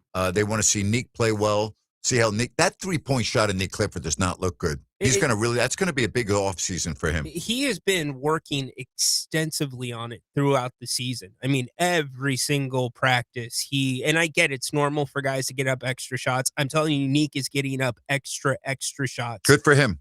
He's a little short, but to me, the biggest thing, we talked about this with Jerry, is there's a slight hesitation with him. If you look when he's knocking down his threes, there's not a second thought.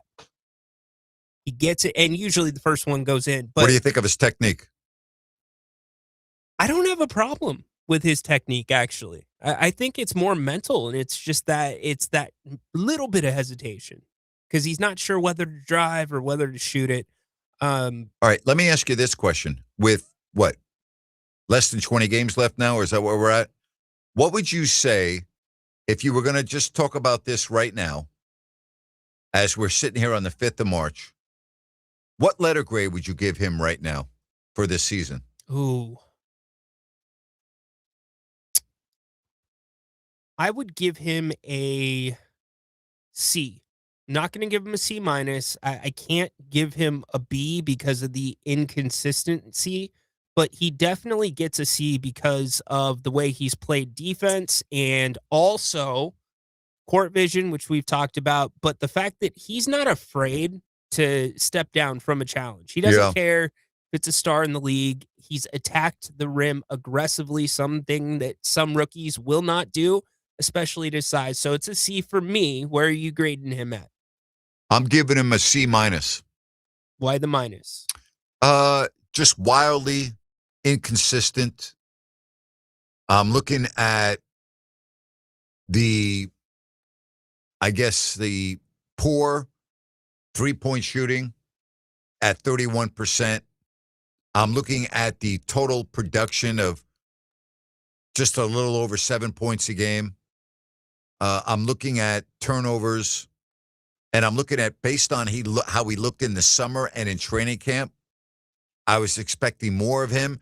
So, all right, if you figure a C minus is what, like a 70 out of 100? 71, yeah. All right. 70. I'm probably going to give him a 73 out of 100, close to a 74. So between a C minus and a C.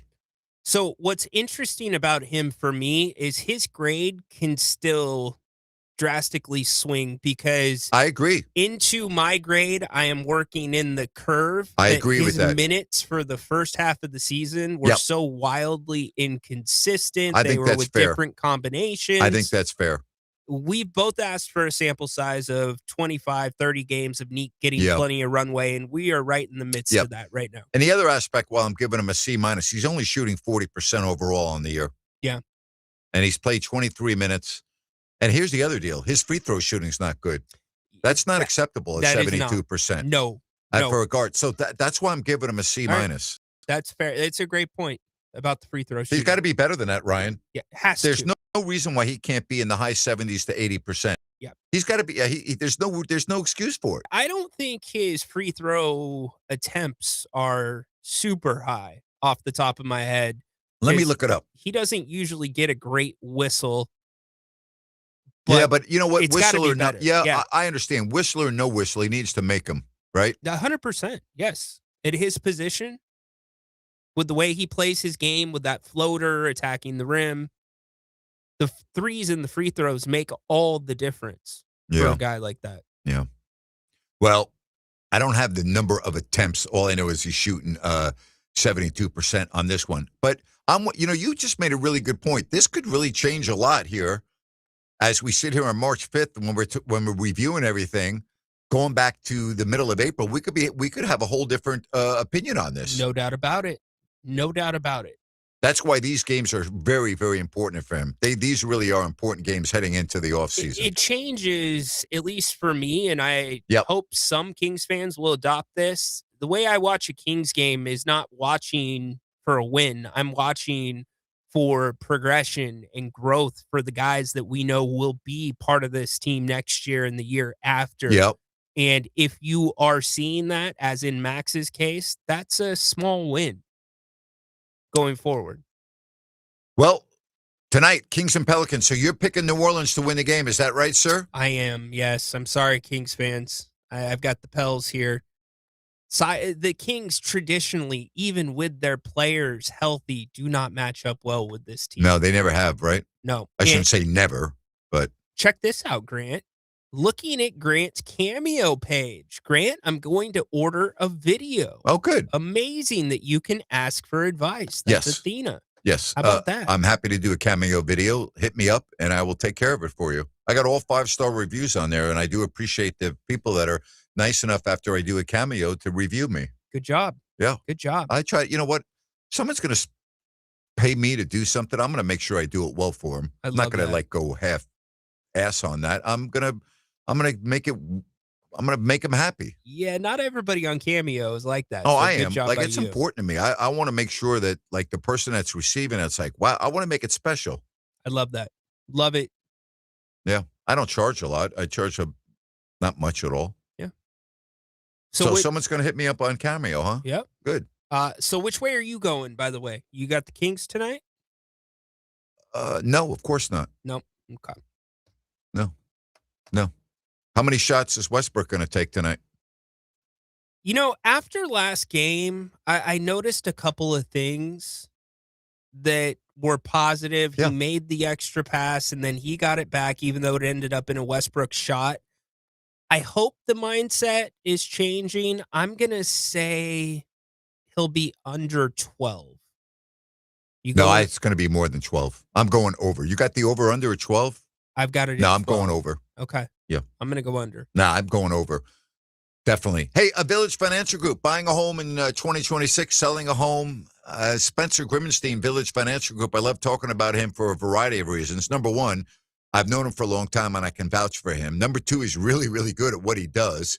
He's extremely experienced with 30 years in the mortgage brokerage business, and he is a financing specialist, and that means access to private money. That's right. He has access to private money, which will expedite the process. That's what it's all about at Village Financial Group, kind of like a white glove service, a boutique shop, so to speak, from start to finish. He is awesome.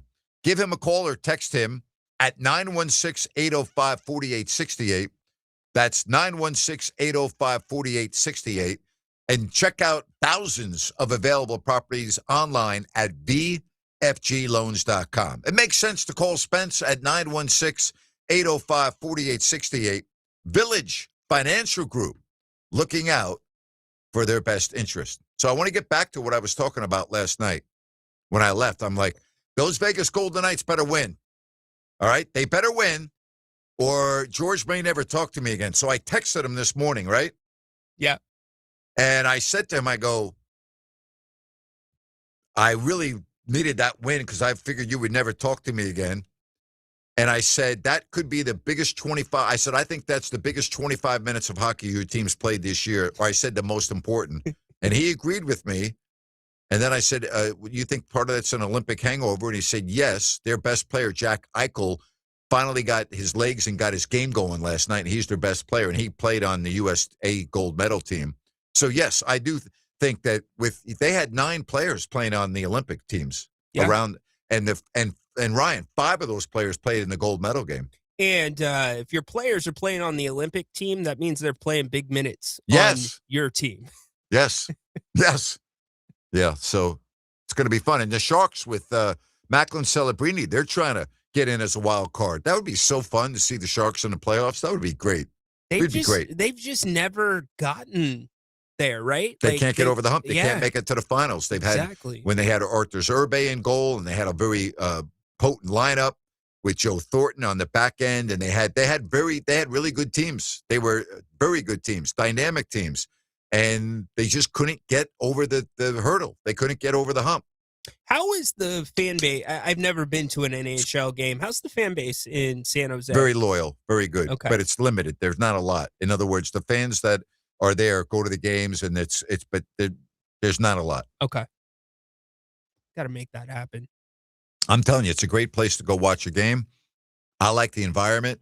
I love going to the Shark Tank. I always have. The Tank. I announced, I said the Tank. Yeah, I used to practice my hockey play-by-play there. And that's how I got the job filling in for Randy Hahn when he left for some games in the mid-'90s to be with his wife. And it was a big thrill. The first NHL game I ever did was in that building with the Sharks and the Vancouver Canucks with the Russian Rocket, Pavel Bure, number 10 for Vancouver. And my analyst was the former New York Ranger that I grew up cheering for, Pete Stemkowski, number 27 of the Rangers. It's insane. Was that like the most nervous you've been? No, Stemmer was cool. I wasn't nervous about doing hockey because I thought I was in my element. I'm like, I could do this. Yeah. So hockey, I was very comfortable, actually. I wasn't nervous because I was prepared to do it. And I really believed in my heart I was going to do a really good job. So I really wasn't that nervous, believe it or not. I actually felt like my adrenaline was going. I was super excited driving to the game. I was prepared. I felt extremely comfortable because Vancouver had just been in the Cup the year before, and George was the right-hand man for Pat Quinn, and I knew all the players on Vancouver. Actually, to be honest with you, I think I knew the Vancouver team better than the Sharks team. And so Ironic. So it really wasn't that. You know what? Everything happens for a reason. And the fact that my first game was against a team that I knew inside out, and of course I knew about the Sharks. It's not sure. It made it a lot easier for me. Yeah. That's so awesome. Yeah, but I remember they had, hey, listen, Trevor Linden, number 12, Pavel Bure, the Russian Rocket, number 10, Dana Merzen, number 5. They had so many other players on there that I was like, wow, I know that player. I know him. You know, like it was not that hard for me. I hope you have a copy of that. I don't. Really? No, I don't. Somebody out there has to have a copy of that. Yeah. Hit us up. Yeah. I don't think anybody would have a copy of that. It's 1995. You know? That's prime time to have a copy. That's when you're videotaping stuff. I was taping stuff back in 95. Well, I actually had some of those on what they call a 3/4 inch tape that we used in TV, but with all the moving around I've done, I couldn't take it everywhere. So I don't have it. But I'll tell you, it was a big thrill for me. That was one of the biggest thrills in my career, was doing the National Hockey League. And then I did a game at the Great Western Forum with Wayne Gretzky on the Kings and Yuri Curry, and that was a great thrill for me. Being at the Forum in Inglewood doing the LA Kings with Wayne Gretzky playing, that's pretty amazing. All right. Well, we don't have enough time, but I want to hear how you got that gig to do it with Gretzky. I'll be happy. We'll go over. Yeah. You remind me tomorrow. I don't have enough time now. You remind me tomorrow, and I will tell you. Hey, I'll remind you to join us Saturday down at the Capitol Beer Fest, brought to you by Elk Grove Chevrolet. I'll be there. Rhino will be there. Everybody at our station will be there. Check out our area. You'll just look for the Fox Sports Sacramento tent at the Capitol Mall from 11 to 3. Come on down and see us. It is going to be a lot of fun at the Capitol Mall, downtown Sacramento. YouTube tonight after the Kings and the Pelicans. I'll be a game time decision for that, but Rhino will 100% be there with Jerry Reynolds. I will try to be there, but I have a commitment tonight that I have to handle, and so I don't know if I'm going to be in time or not for the thriller between those Sacramento Kings and the Pelicans from New Orleans. Man, you're missing out. I know I'm missing out. I know. Do you want me to DVR it for you? No. Okay. No. All right. No, don't DVR it for me. Do you still DVR? No. I'm sure people do. I do not. Hey, my thanks today to those of you that invested part of your day in my day. Appreciate you. My thanks to Kevin Nagle talking about the Sacramento Republic and Huddersfield and what it's like in that neck of the woods in the world when it comes to crazy soccer fans. That was interesting. Let's talk to you tomorrow, 3 o'clock. Guess what? We're going to be right back here. Post-game show tonight, UT Kings and Pelicans. For Rhino and Sacktown. This is Grant Napear saying so long, everybody, and thanks for listening to Fox Sports Sacramento. Bye-bye.